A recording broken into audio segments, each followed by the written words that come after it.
Good evening, all of you. Welcome to Dhruva Competitive Academy. 2023 December 7వ తేదీన release చేసినటువంటి group 2 notification ఇటీవల complete అయ్యి రిజల్ట్స్ కూడా ఫైనల్ రిజల్ట్స్ అనేవి ఇవ్వడం జరిగింది. ఈ ఫైనల్ రిజల్ట్స్లో సక్సెస్ అయినటువంటి ప్రతి ఒక్కరికి మన ధృవ అకాడమీ తరపున హృదయపూర్వకంగా అభినందనలు తెలియజేస్తున్నాను. అదేవిధంగా మన ధృవ ప్లాట్ఫామ్ తరపు నుంచి ఎవరైతే మెంటార్షిప్ కానీ, ఇండివిజువల్ కోర్సెస్ కానీ, పర్సనల్ గైడెన్స్ కానీ, అదేవిధంగా టెస్ట్ సిరీస్ కానీ, ఇతరత్ర ఏ మార్గాల ద్వారా అయినా సరే ర్యాంక్స్ తీసుకొచ్చినటువంటి ప్రతి ఒక్కరికి ప్రత్యేకంగా అభినందనలు తెలియజేస్తున్నా.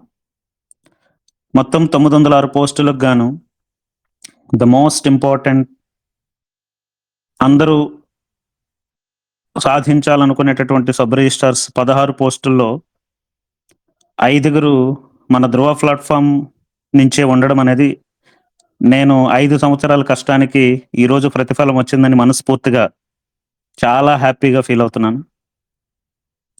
అయితే ఈరోజు లైవ్ వెనుక ప్రధానమైనటువంటి ఉద్దేశం ఏంటంటే, ఎవరైనా సరే కాంపిటేటివ్ ఎగ్జామ్కి ప్రిపేర్ అయ్యేటప్పుడు మొదట్లో అందరూ ఒకేలాగానే ఉంటారండి. ప్రిపరేషన్ ఒకలాగే స్టార్ట్ చేస్తారు. కానీ చివరికి వెళ్ళేసరికి ఎంతమంది ఆ ప్రయాణాన్ని నిబద్ధతగా కొనసాగిస్తారు, ఎంతమంది చివరి గమ్యాన్ని చేరుకుంటారనేది మనం మొదట్లో చెప్పలేమండి. ఫలితం వచ్చిన తర్వాతే మనకి అర్థమవుతుంది ప్రయాణం అనేది, ప్రారంభం అనేది ఎంత అద్భుతంగా ఉండాలో ముగింపు కూడా అంతే అద్భుతంగా ఉండాలి. ఆ ప్రయాణంలో ఎన్ని ఒడిదొడుకులు వచ్చినా సరే నిరంతరం మనం లక్ష్యం వైపు మాత్రమే మన యొక్క గురి, మన యొక్క దిశ ఉంటే తప్పకుండా విజయం అనేది సాధిస్తామనేది చరిత్ర చెప్పినటువంటి నిజాలు. అయితే ఈరోజు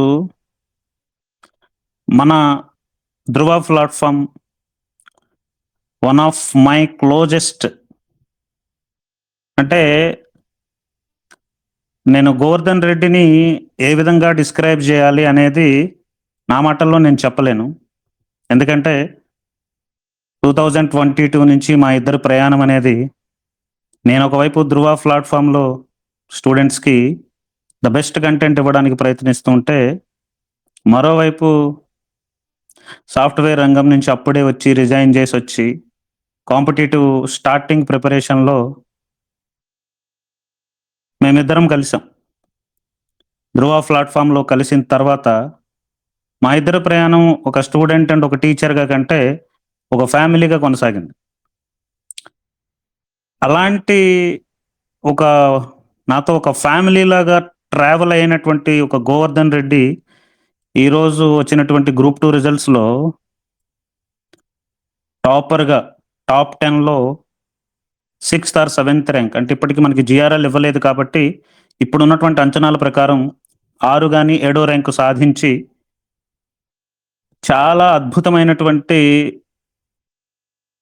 ఈ విజయాన్ని మన ధృవ ప్లాట్ఫామ్ ద్వారా బయటికి రావడం అనేది నేను మనస్ఫూర్తిగా మన గోవర్ధన్ రెడ్డి గారికి హృదయపూర్వకంగా అభినందనలు తెలియజేసుకుంటున్నా. అయితే ఈరోజు లైవ్ పెట్టడం వెనుక ప్రధానమైనటువంటి ఉద్దేశం ఏంటంటే, అక్కడ ఒక టాపర్ని తీసుకొచ్చి ఒక లైవ్లో కూర్చోబెట్టి దాని ద్వారా ధృవ ప్లాట్ఫామ్ ముందుకు తీసుకెళ్లాలనేటటువంటి ఉద్దేశము, లేకపోతే ఒక 10 అడ్మిషన్లు వస్తాయనేటటువంటి ఉద్దేశంతోనే ఈ లైవ్ అనేది నేను పెట్టలేదండి. ఒక యాస్పిరెంట్ సుదీర్ఘమైనటువంటి పోరాటం చేసినప్పుడు ఆ యాస్పిరెంట్ చేసినటువంటి ప్రయాణం ఏదైతే ఉందో ఆ ప్రయాణం అనేది ప్రతి ఒక్కరికి తెలియాలి. మనం జనరల్గా టాపర్స్ని, టాప్ ర్యాంక్స్ వచ్చిన వాళ్ళని మనం చాలా ఐడియలిస్టిక్గా చూస్తామండి. మన యూట్యూబ్ వీడియోల్లోన అక్కడ ఇక్కడ మనకి ఎలా చూపిస్తారంటే, నేను ఇన్ని గంటలు చదివాను, నేను అసలు చాలా అద్భుతంగా చదివాను, నాలాంటి పర్సన్ లేరు అని చాలా ఐడియలిస్టిక్గా చూపిస్తున్నారు బయట. కానీ టాపర్స్ అనేవారు ఎవ్వరూ ఐడియలిస్టిక్‌గా ఉండరండి.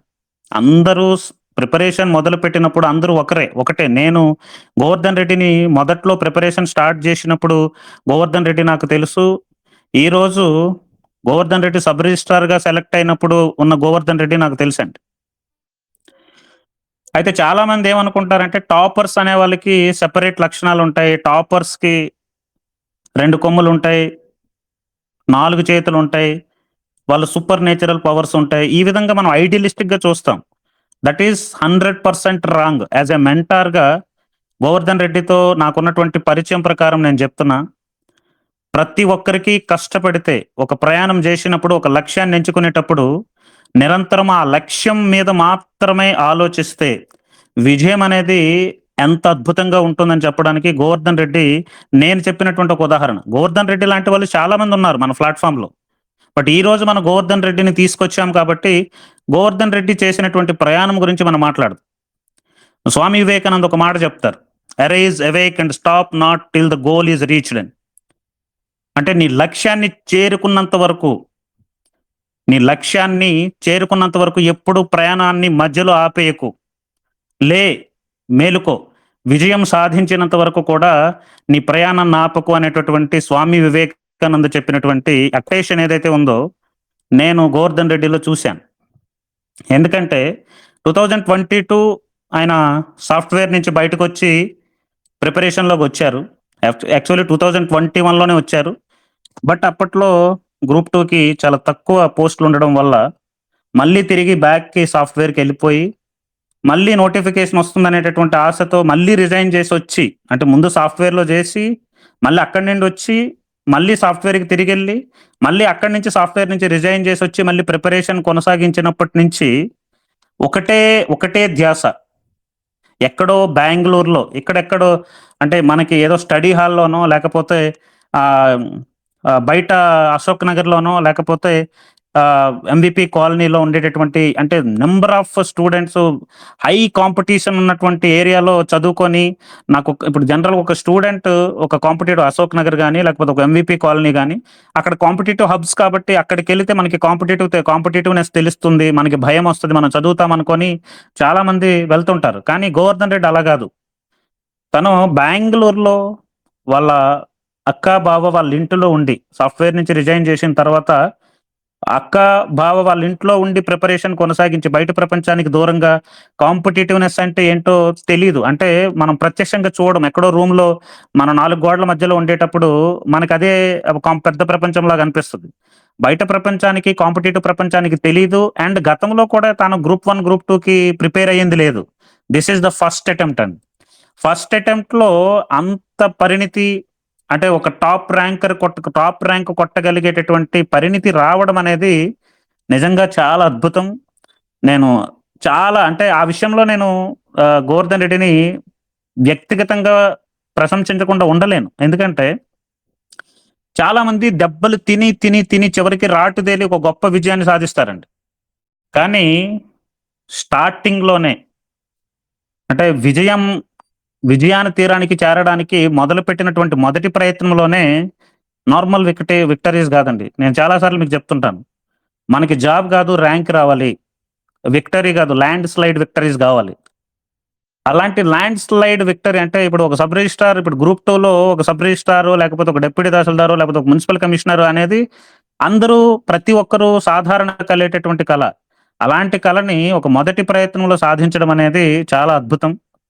అలాంటి గోవర్ధన్ రెడ్డి మన ధృవ ప్లాట్‌ఫార్మ్ ద్వారా నేను బయట ప్రపంచానికి పరిచయం చేయడం అనేది నా అదృష్టం. అండ్ మీకొక విషయం ఏంటంటే, ఈ 5 సంవత్సరాల పరిచయంలో నేను ఏ రోజు గోవర్ధన్ రెడ్డిని చూడలేదండి. మా ఇద్దరి మధ్య కేవలం ఫోన్ కాల్స్ అర్ధరాత్రి 1 2, 3 వరకు ఈ మాటలు, ఈ ఒకరికొకరు సపోర్ట్ జేసుకోవడం, ప్లాట్‌ఫార్మ్‌కి ఆయన దగ్గర నుంచి కూడా నేను చాలా టిప్స్ తీసుకునేవాడిని. ఎందుకంటే ఒక టాపర్ ఆలోచించేటటువంటి ఆలోచన నేను ముందే చెప్పాను. ఈ టైప్ ఆఫ్ ప్రిపరేషన్ ఉంటే నేను నిన్ను టాప్ 10లో చూస్తాను అని నేను ముందే గోవర్ధన్ రెడ్డికి చెప్పాను. ఎప్పుడో 2, 3 సంవత్సరాల క్రితం అన్న మాట. ఈరోజు ఆయన నిజం చేశాడు. ఇది నేను అబద్ధం మాట్లాడట్లేదు. ఆ రోజు మేము మాట్లాడుకున్న మాటలు ఈరోజు నాకు గుర్తొస్తున్నాయి. అయితే నేను ఇంతవరకు గోవర్ధన్ రెడ్డి చూడలేదు. First time Govardhan Reddy rank వచ్చిన తర్వాత, "ఇగోండి సార్ నేను మీకు సబ్ రిజిస్ట్రార్ తీసుకొచ్చాను" అని ఆయన పంపించినటువంటి ఫోటోలో గోవర్ధన్ రెడ్డిని నేను చూడడం అనేది ఇదే ఫస్ట్ టైమ్. నన్ను చాలా సార్లు ఎక్కడో వాట్సాప్ స్టేటస్‌ల్లో అక్కడో ఇక్కడో చూసొచ్చాను గానీ, there is no profile. Govardhan రెడ్డిని నేనెప్పుడు వాట్సాప్ ప్రొఫైల్‌లో గాని, వాట్సాప్ స్టేటస్‌ల్లో గాని ఈ 5 సంవత్సరాలు నేనెక్కడా చూడలేదండి. అంటే ఇప్పుడు నేను ఇంతకు ముందు చెప్పాను. టాపర్ అనేవాళ్ళు ఐడియలిస్టిక్‌గా ఉండరండి. ఉన్నటువంటి పరిస్థితులకి తగ్గట్టు విజయం సాధించినంత వరకు కూడా ఏంటంటే, సైలెంట్‌గా ఉంటారు. అలాంటి ఒక వ్యక్తి గోవర్ధన్ రెడ్డి ఈరోజు మనకి లైవ్‌లో ఉన్నారు. Govardhan Reddy, welcome. Welcome to hour Dhruva competitive academy live. ఆహ్, మీ ద్వారా స్టూడెంట్స్‌కి మీ యొక్క ప్రయాణం అనేది రేపు ఫస్ట్ టైమ్ సాధించాలి అనుకునే వాళ్ళకి గాని, లేకపోతే ఒక అద్భుతమైనటువంటి విజయం, ఒక మంచి గ్రూప్ 2 ర్యాంక్ సాధించాలనుకునేటటువంటి వాళ్ళకి మీ విజయ ప్రస్థానం అనేది చాలా స్ఫూర్తిదాయకంగా ఉండి, వాళ్ళ విజయంలో కూడా మీ యొక్క గెలుపనేది ప్రధానమైనటువంటి పాత్ర పోషించాలనేటటువంటి ఉద్దేశంతో మిమ్మల్ని ఇక్కడికి తీసుకురావడం జరిగింది. గోవర్ధన్ రెడ్డి అనంతపురం జిల్లా తాడిపత్రిలో మొత్తం తాడిపత్రి స్వగ్రామం. అక్కడే పాఠశాల విద్యాభ్యాసం మొత్తం పాఠశాల అక్కడే జరిగింది. తర్వాత హైదరాబాద్ సీబీఐటీ కళాశాల నుంచి మెకానికల్ ఇంజినీరింగ్ పట్టా పొంది, తర్వాత గ్రాడ్యుయేషన్ అయిపోయిన తర్వాత ఒక 1 ఇయర్ ఫార్మా కంపెనీలో గూడా పనిచేశారు. ఆ తర్వాత సివిల్స్ వైపు లక్ష్యాన్ని మళ్లించుకొని పరీక్షల కోసం ప్రిపరేషన్ ప్రారంభించే టైంలోనే APPSC group 1, group 2 exams notification వస్తుందనేటటువంటి న్యూస్ రాగానే గ్రూప్ 1, గ్రూప్ 2 ప్రిపరేషన్ కోసం ఆహ్, అక్కడి నుంచి ముందు చేసినటువంటి జాబ్ నుంచి బయటికొచ్చేసి 2021లో ప్రిపరేషన్ అనేది కొనసాగించి, ఆ టైంలో మనకి తక్కువ నోటిఫికేషన్స్ అప్పుడు మనకి 2021 టైంలో 5 పోస్టులు మాత్రమే వస్తాయి అనుకునేటటువంటి టైంలో, ఈ 5 పోస్టులకి నేనేం ప్రిపేర్ అవుతానని మళ్ళీ వెనక్కి వెళ్ళిపోయి 2022లో ఉద్యోగానికి రాజీనామా చేసి, ఆ టైంలో మళ్ళీ 5 పోస్టులు కాస్త 182 పోస్టులు అవుతాయి. ఆ 182 పోస్టులు కాస్త ఇంకా పెరుగుతాయనేటటువంటి ఉద్దేశంతో ఉండేటప్పుడు మళ్ళీ బ్యాక్‌కి సాఫ్ట్‌వేర్ నుంచి మళ్ళీ బ్యాక్‌కొచ్చి ప్రిపరేషన్ అనేది స్టార్ట్ జేశారు. ఆ ప్రిపరేషన్ స్టార్ట్ జేసిన తర్వాత తన యొక్క ప్రయాణం 2022 నుంచి 2025 ఇప్పుడు రిజల్ట్ వచ్చినంత వరకు ఈ 3, 4 ఇయర్స్ యొక్క ప్రయాణం అనేది ఏ విధంగా సాగింది? ఒక సగటు కాంపిటీటివ్ అభ్యర్థి, సీరియస్‌గా ప్రిపేర్ అయ్యేటటువంటి అభ్యర్థి ఎలా మనకి కాంపిటీటివ్ ప్రిపరేషన్‌లో తొలి అడుగు వేశారో, అలాగే గోవర్ధన్ రెడ్డి కూడా వేశారు. అయితే ఈ ప్రయాణంలో జరిగినటువంటి ఎన్నో ఒడిదుడుకులు మనందరికీ తెలిసిందే. సీరియస్‌గా ప్రిపేర్ అయినటువంటి ప్రతి ఒక్కరికి ఈ ప్రయాణం, ఈ పర్టిక్యులర్‌గా ఈ గ్రూప్ 2 ప్రయాణం అనేది ప్రతి ఒక్కరికి తెలిసిందే. ఈ నోటిఫికేషన్ వస్తుందో లేదో టైంకి సరిగ్గా లేకపోవడం, తర్వాత తక్కువ పోస్టులు రావడం, తర్వాత దాన్ని పెరుగుతాయనే ఆశ, తర్వాత మధ్యలో సిలబస్ మార్పులు, తర్వాత అనుకోనటువంటి పరిస్థితుల్లో ఎలక్షన్ ముందు మనకి నోటిఫికేషన్ సడెన్‌గా రావడం. ఆ నోటిఫికేషన్ సడెన్‌గా ఇవ్వడం వల్ల రోస్టర్‌లో మిస్టేక్స్ ఉన్నాయనేటటువంటి భయంతో అభ్యర్థులు తర్వాత మనకి ఉద్యోగాలొచ్చిన తర్వాత మనకేమైనా జరుగుతుందనేటువంటి అభ్యర్థుల యొక్క ఆందోళనలతో కోర్ట్ కేసెస్‌కి వెళ్ళడం. తర్వాత 63, 64 రోజుల్లోనే ప్రిలిమ్స్ పెట్టేయడం. ప్రిలిమ్స్ తర్వాత వెంటనే మెయిన్స్ పెడతామని ఇది రావడం. తర్వాత అట్ ద సేమ్ టైమ్ అదే పరిస్థితుల్లో ఎలక్షన్స్ రావడం. ఎలక్షన్స్ రావడం తర్వాత మెయిన్స్ పోస్ట్‌పోన్ జరగడం.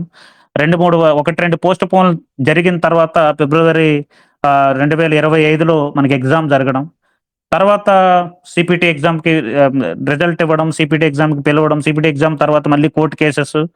తర్వాత మధ్యలో రిజల్ట్స్ మీద స్టే ఇవ్వడం, ఫైనల్‌గా రిజల్ట్ ఇవ్వడం. ఈ ప్రయాణం అనేది చాలా గందరగోళానికి గురి చేసింది. ఈ గందరగోళం మధ్యలో ఎంతోమంది యాస్పిరెంట్స్ నలిగిపోయారు. సీరియస్‌గా చెప్పాలంటే నలిగిపోయారనమాట. ఇలాంటి ప్రయాణం అనేది ఏ కాంపిటీటివ్ అభ్యర్థి కూడా ఎదుర్కోకూడదన్నంత కష్టాలనేవి ఈ ప్రయాణంలో జరిగాయండి. కష్టాల్లో కూడా ఇంత అద్భుతమైనటువంటి విజయం సాధించడం అనేది చాలా అద్భుతమైనటువంటి విషయం. అయితే ఇప్పుడు మనకి గోవర్ధన్ రెడ్డి తన యొక్క ప్రిపరేషన్‌లో ఉండేటటువంటి మెళకువలు, తను ఏ విధంగా ప్రిపేర్ అయ్యారు? ఏ విధంగా ప్రిపేర్ అయితే మనకి ఆ లెవెల్ ఆఫ్ మార్క్స్ అనేవి మనం సాధించగలం? ఇలాంటి కష్టకాలం వచ్చినప్పుడు మనం ఏ విధంగా నిబద్ధతగా ఉండాలి? ఇవన్నీ కూడా మనం గోవర్ధన్ రెడ్డి మాటల్లో క్లియర్‌గా తెలుసుకుందాం. Govardhan Reddy, welcome to our live Dhruva competitive academy. Govardhan Reddy got 6థ్ ఆర్ 7థ్ ర్యాంక్ ఇన్ మొన్న జరిగినటువంటి మొత్తం అవుట్ ఆఫ్ 300లో 238 marks, paper 1 124 and paper 2 114 marks సాధించడం జరిగింది. అయితే ప్రిపరేషన్ నుంచి ప్రిలిమ్స్ నుంచి మెయిన్స్ వరకు అండ్ లాస్ట్ వరకు కూడా సిపిటి తర్వాత రిజల్ట్ వరకు మీ ప్రయాణాన్ని మన యొక్క ఆస్పిరెంట్స్ అందరితో పాలు పంచుకోవాలని మనస్ఫూర్తిగా నేను మిమ్మల్ని కోరుకుంటున్నాను. వెల్కమ్ గోవర్ధన్ రెడ్డి, మాట్లాడండి. Good evening everyone. సార్ వినిపిస్తుందా సార్? వినిపిస్తుంది. ఫస్ట్ ఇనిషియేటివ్ తీసుకున్నందుకు ధృవ సార్కి స్పెషల్లీ థ్యాంక్స్. సార్ చెప్పినట్టు ఈ జర్నీలో నేను ఎప్పుడు ఎవరితో మాట్లాడలేదు, సైలెంట్గానే చదువుకున్నాను. సార్తో కూడా ఎప్పుడు ఫోన్ కాల్స్లోనే మాట్లాడినాను, కానీ ఫేస్ టు ఫేస్ ఇంటరాక్షన్ లేదు. ఆయన ఇన్స్టిట్యూట్ దగ్గరికి ఎప్పుడు వెళ్ళలేదు. సో ఆన్లైన్లోనే మొత్తం ఆయన గైడెన్స్ ఇచ్చారు. సో ఇక్కడ నేను మెయిన్గా ఇది స్టార్ట్ చేసే ముందు నేను 2 పాయింట్స్ చెప్పదలుచుకున్నాను. ఈ 5 years జర్నీలో నాకు మెయిన్ పిల్లర్గా నిలిచింది మాత్రం మా సిస్టర్ అండ్ మా sister's husband. His name Sivareddy. So తను లేకపోతే ఐఎమ్ నథింగ్. ఎందుకంటే ఒకానొక టైంలో మా పేరెంట్స్ కానీ రిలేటివ్స్ కానీ సపోర్ట్ చేయలేదు. సో వాళ్ళ సపోర్ట్ లేకపోయినా కానీ మా అక్క వాళ్ళ హస్బెండ్ సపోర్ట్తోనే ఈ జర్నీ నడిచింది. ఎందుకంటే ఇది ఎందుకున్నానంటే మనం ఇంత దూరం వచ్చినా కూడా వాళ్ళ మీద గ్రాటిట్యూడ్ ఉంది, వాళ్ళని రికగ్నైజ్ చేయాలి కాబట్టి ఈ ప్లాట్ఫామ్ ద్వారా వాళ్ళకి థ్యాంక్ యూ చెప్తున్నాను. ఇంకా నెక్స్ట్ ఈ 1 hour డిస్కషన్లో నేను 5 పాయింట్స్ డిస్కస్ చేద్దాం అనుకుంటున్నాను. నా జర్నీ ఎలాగో ధృవ సార్ ఇంట్రొడక్షన్ ఇచ్చారు కాబట్టి నేను మళ్ళీ అది చెప్పదలుచుకోలేదు. ఇక్కడ మెయిన్గా 5 పాయింట్స్ ఏంటంటే ప్రిపరేషన్ స్ట్రాటజీ ఏంటి అంటే, మెయిన్గా నోటిఫికేషన్ వచ్చాక ఎవరైనా చదువుతారు, అదే బుక్స్ చదువుతారు. ఆటోమేటిక్గా నోటిఫికేషన్ వచ్చినప్పుడు అట్మాస్ఫియర్ డిఫరెంట్, టెస్ట్ సిరీస్ ఉంటాయి, ఇన్స్టిట్యూట్స్ మెటీరియల్స్ ఉంటాయి, ఎవరైనా చదువుతారు. కానీ నోటిఫికేషన్ లేని టైంలో ఎలా మోటివేట్ అవ్వాలి, ఈ ఎన్విరాన్మెంట్లో ఎలా చదవాలి? ఎందుకంటే ఇప్పుడున్న పరిస్థితిలో నోటిఫికేషన్ ఎప్పుడు వస్తుందో తెలియదు, జాబ్ క్యాలెండర్ అంటారు, వస్తుందో లేదో తెలియదు, వ్యాకెన్సీస్ కలెక్టింగ్ అంటారు, మనకి ఎప్పుడు వస్తాయో తెలియదు. సో ఇలాంటి టైంలో మనం ఎలా ప్రిపేర్ అవ్వాలి, అది ఫస్ట్ పాయింట్. నెక్స్ట్ నేను ఏ బుక్స్ ప్రిపేర్ అయ్యాను, సిలబస్ చూసి ఏ స్ట్రాటజీ ఫాలో అయ్యాను, ఇది చెప్తాను. నెక్స్ట్ థర్డ్ పాయింట్ ఏంటంటే మెయిన్గా ఈ అశోక్ నగర్ కానీ ఎంవిఏపి కాలనీ కానీ ఇవి మెయిన్ బేస్ పాయింట్స్ అనమాట. మనకి కాంపిటీషన్ ఎక్కువ అక్కడే ఉంటుంది. మనం ఒక ఇన్స్టిట్యూట్కి వెళ్తే ఆ క్లాస్లో 300-400 మెంబర్స్ ఉంటారు. సో నేను ఫస్ట్ 2020లో అశోక్ నగర్ 2020 జనవరిలో అశోక్ నగర్ వెళ్ళినప్పుడు ఒక ఇన్స్టిట్యూట్ దగ్గరికి వెళ్తే అక్కడ స్టూడెంట్స్ని చూసి నేను భయపడినాను. అంటే మనం అసలు కాంపిటీషన్లో ఉండగలమా లేదా అని డౌట్ వచ్చింది. సో నేను బ్యాక్ టు బెంగళూరు వెళ్ళిపోయి, సో ఎందుకంటే మనకి ఆన్లైన్లోనే అన్ని దొరుకుతున్నాయి, సో ఆఫ్లైన్ వెళ్ళాల్సిన అవసరం లేదని అర్థం చేసుకున్నాను.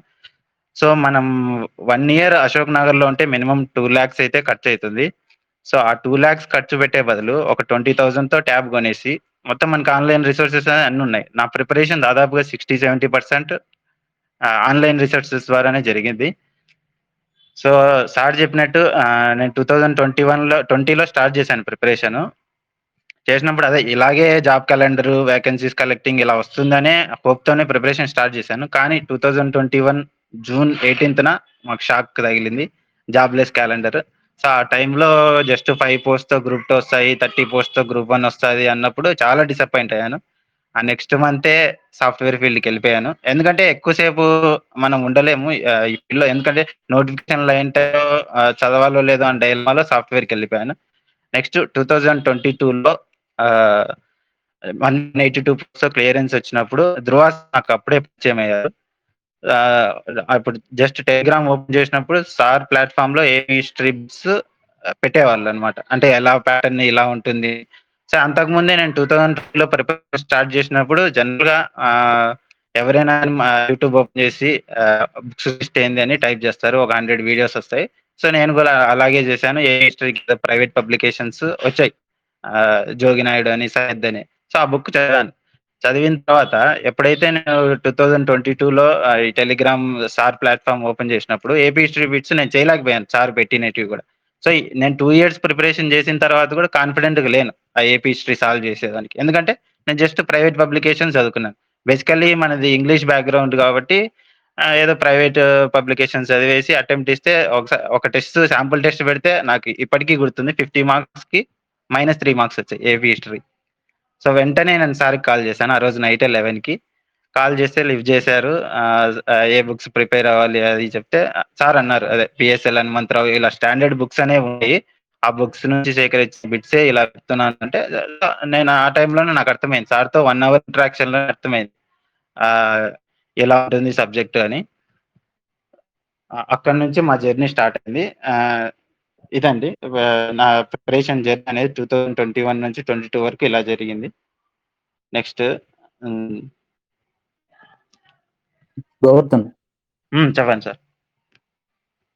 ఇప్పుడు ప్రిపరేషన్ అంతవరకు జరిగినటువంటి నీ ప్రిపరేషన్ ఏదైతే ఉందో, అది జనరల్ ప్రిపరేషన్ నీకు తెలిసిన విషయం. Yes sir.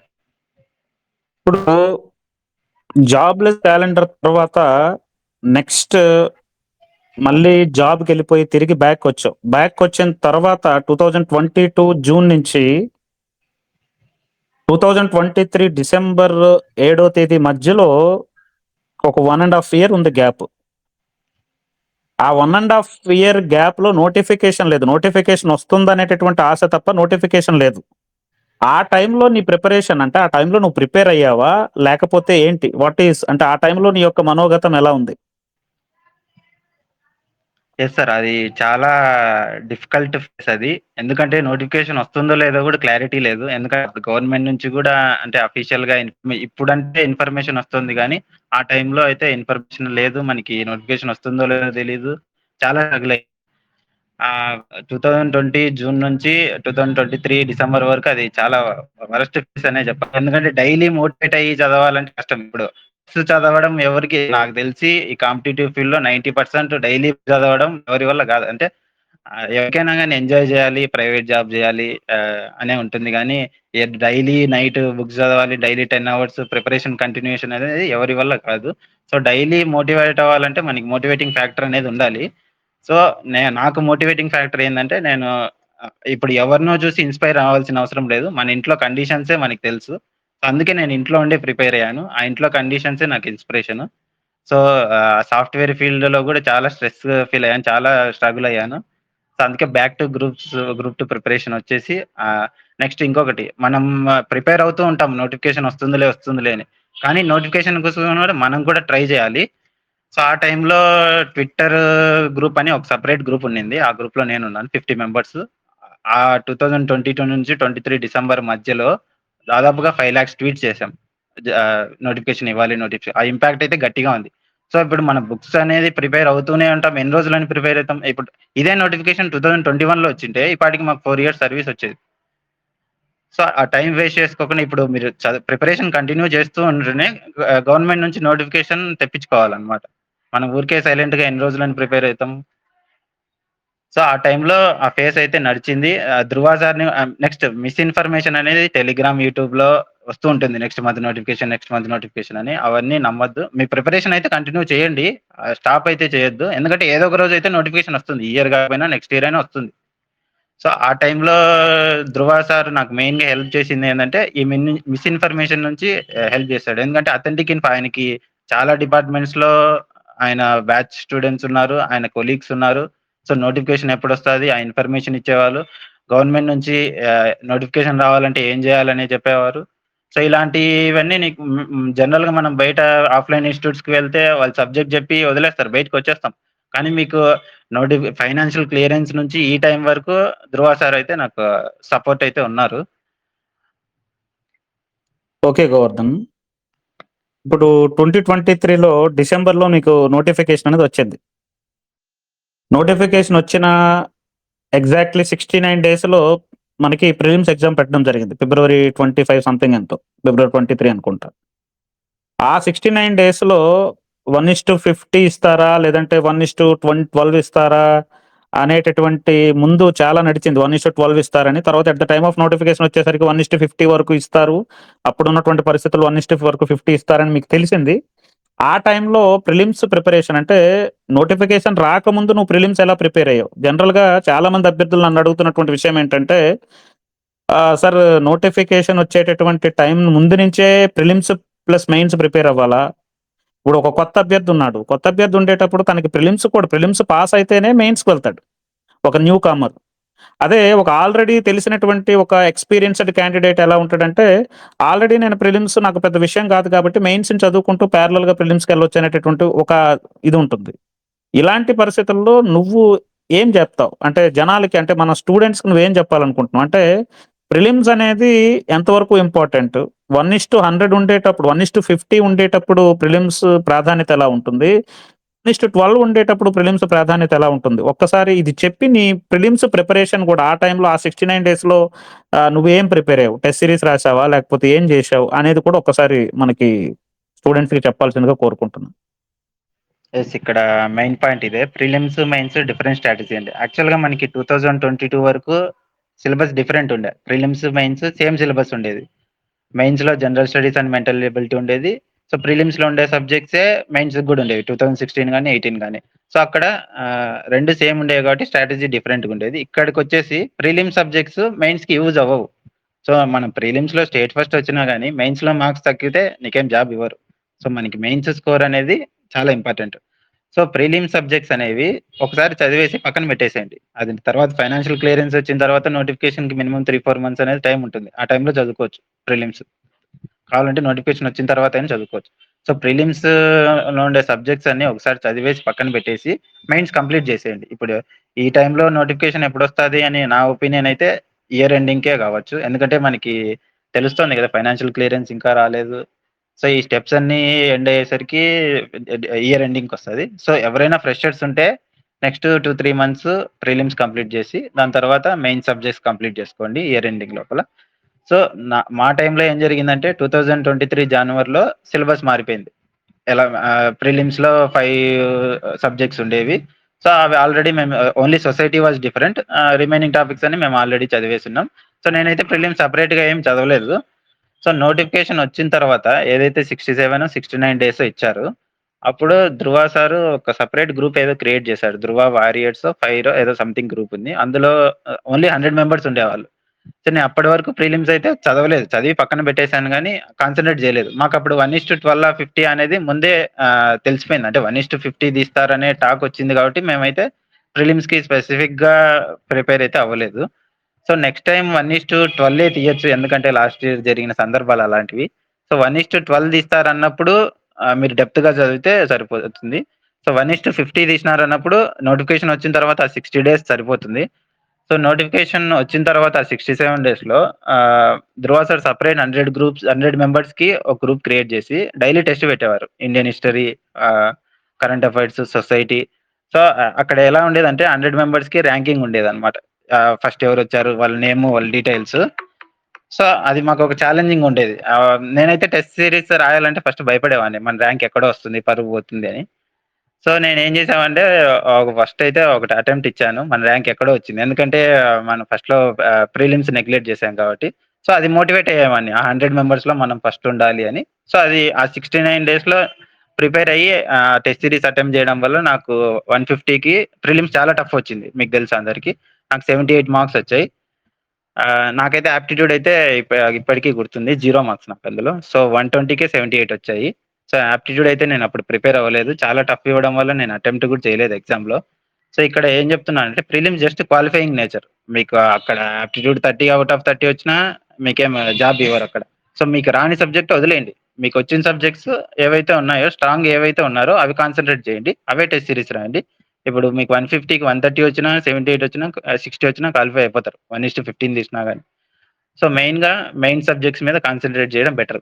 As of now. మీ ప్రిలిమ్స్ సిలబస్ కంప్లీట్ అయ్యుంటే మెయిన్స్ ప్రిపరేషన్ స్టార్ట్ చేయండి. ప్రిలిమ్స్ స్టార్ట్ చేయలేదంటే ఇప్పుడు ప్రిలిమ్స్ ఒక 3 మంత్స్‌లో, 4 మంత్స్‌లో కంప్లీట్ చేసి పక్కన పెట్టేయండి. తర్వాత ఫైనాన్షియల్ క్లియరెన్స్ వచ్చిన తర్వాత మళ్ళీ రీస్టార్ట్ చేయొచ్చు ప్రిలిమ్స్. ఇది సార్. ఇప్పుడు ప్రిలిమ్స్ గోవర్ధన్ యెస్ సార్.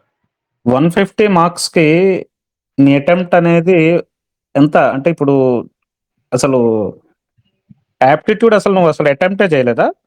లేదు సార్. నాకు ఒక క్వెషన్ కూడా ఓకే. చూస్తేనే ఔట్ నాకు ఆఫ్ 120లో కూడా AP history, sorry, Indian history and Geography question paper బావుంది. పాలిటీ అండ్ ఇది society and current affairs society very tough వచ్చింది. సొసైటీ టఫ్ వచ్చిందంటే సొసైటీ నాకు వెరీ కరెంట్ టఫ్ అఫైర్స్ వచ్చింది. Current affairs okay. నీకు అక్కడ నీ కరెంట్ అఫైర్స్ స్ట్రాటజీ గురించి ఒక్కసారి నువ్వు అక్కడ చెప్పాలి. ఎందుకంటే this is the most important point. ఎందుకంటే నువ్వు 120లో 150లో 30 మార్క్స్ నువ్వు కంప్లీట్‌గా వదిలేసినప్పుడు నీకు ఆటోమేటిక్‌గా భయమేస్తది కదా! ప్రిలిమ్స్ అవుతదా లేదా అనేటటువంటి భయం కూడా ఏస్తది. ఎందుకంటే అప్పట్లో మినిమమ్ 70 మార్కులు రావాలి, 80 మార్కులు రావాలి, వస్తే గాని ప్రిలిమ్స్ అవ్వదనేటటువంటి మూడ్‌లో అందరూ ఉన్నారు. సోషల్ మీడియా ప్రభావం వల్ల. అలాంటి సిట్యుయేషన్‌లో నువ్వు ఆ టైంలో జుడిషియస్‌గా ఎలా పెట్టుకొనొచ్చావు? This is the important question from my side. దీనికి ఆన్సర్ చెప్పు. Yes sir. ఇది బేస్డ్ ఆన్ ఎక్స్‌పీరియన్స్ వస్తుందని 150కి 75 వస్తేనే క్వాలిఫై అయితారనేది చాలా రాంగ్. ఎందుకంటే మనం ప్రీవియస్ 2016, 18 కట్ ఆఫ్స్ నేను చెక్ చేశాను ప్రిలిమ్స్. సో, హ్మ్. అప్పుడు 1:15 తీసినప్పుడే 150కి 75 ఎలా అంతుండేది. అది ఈజీ పేపర్. సో, దాన్ని బేస్ చేసుకొని నేను ఆప్టిట్యూడ్ వదిలేసాను పూర్తిగా. అంటే ప్రాక్టీస్ చేశాను. ఈజీగొస్తే అటెంప్ట్ ఇద్దాంలే అని. కానీ అక్కడ సిట్యుయేషన్ వేరే అంతే డిఫరెంట్ వచ్చింది. కానీ కరెంట్ అఫైర్స్ మాత్రం నాకు 30కి 26 ఏమో వచ్చాయి. కరెంట్ అఫైర్స్ స్ట్రాటజీ ఏందంటే నేను చాలా వెబ్‌సైట్స్ ఫాలో అయ్యేవాడిని. హిందూ చదివాను, ఇండియన్ ఎక్స్‌ప్రెస్ చదివాను, ఈనాడు చదివాను. ప్లస్ వెబ్‌సైట్స్ అయితే నేనైతే ధృవ అకాడమీ నుంచి కరెంట్ అఫైర్స్ అయితే ఆ టైంలో ప్రిలిమ్స్ టైంలో యుటిలైజ్ చేసుకోలేదు గానీ ఇండియన్ హిస్టరీ, జాగ్రఫీ, సొసైటీ ఆహ్, ఈ 3 సబ్జెక్ట్స్ అయితే చాలా బాగా కాన్సంట్రేట్ చేశాను సార్ టెస్ట్ సిరీస్‌లో.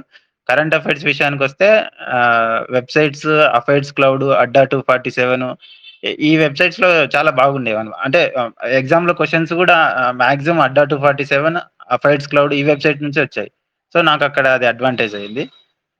నెక్స్ట్ టెలిగ్రామ్‌లో గూడా I want to name him ఎందుకంటే అతని వల్ల నాకు హెల్ప్ అయింది. విజయ్ అని డైలీ అతను అన్ని వెబ్‌సైట్స్ నుంచి కరెంట్ అఫైర్స్ తీసుకొని టెలిగ్రామ్ గ్రూప్‌లో పెట్టేవాడన్నమాట. సో, నేను డిన్నర్ గాని, లంచ్ చేసే టైంలో ఎలా ఖాళీగుంటానని ఆ క్వెషన్స్ అటెంప్ట్ ఇచ్చేవాడిని. అది చాలా హెల్ప్ అయింది. సో, మెయిన్‌లీ అడ్వాంటేజ్ వచ్చేసి కరెంట్ అఫైర్సే నాకు. సొసైటీ ఇంగ అందరికీ తక్కువే వచ్చాయి మార్క్స్. ఎందుకంటే అది న్యూ సబ్జెక్ట్ కాబట్టి. అది అప్పుడైతే టఫ్ ఇచ్చారు. నెక్స్ట్ టైమ్ ఈజీ ఇస్తాడనే అనుకుంటున్నాను.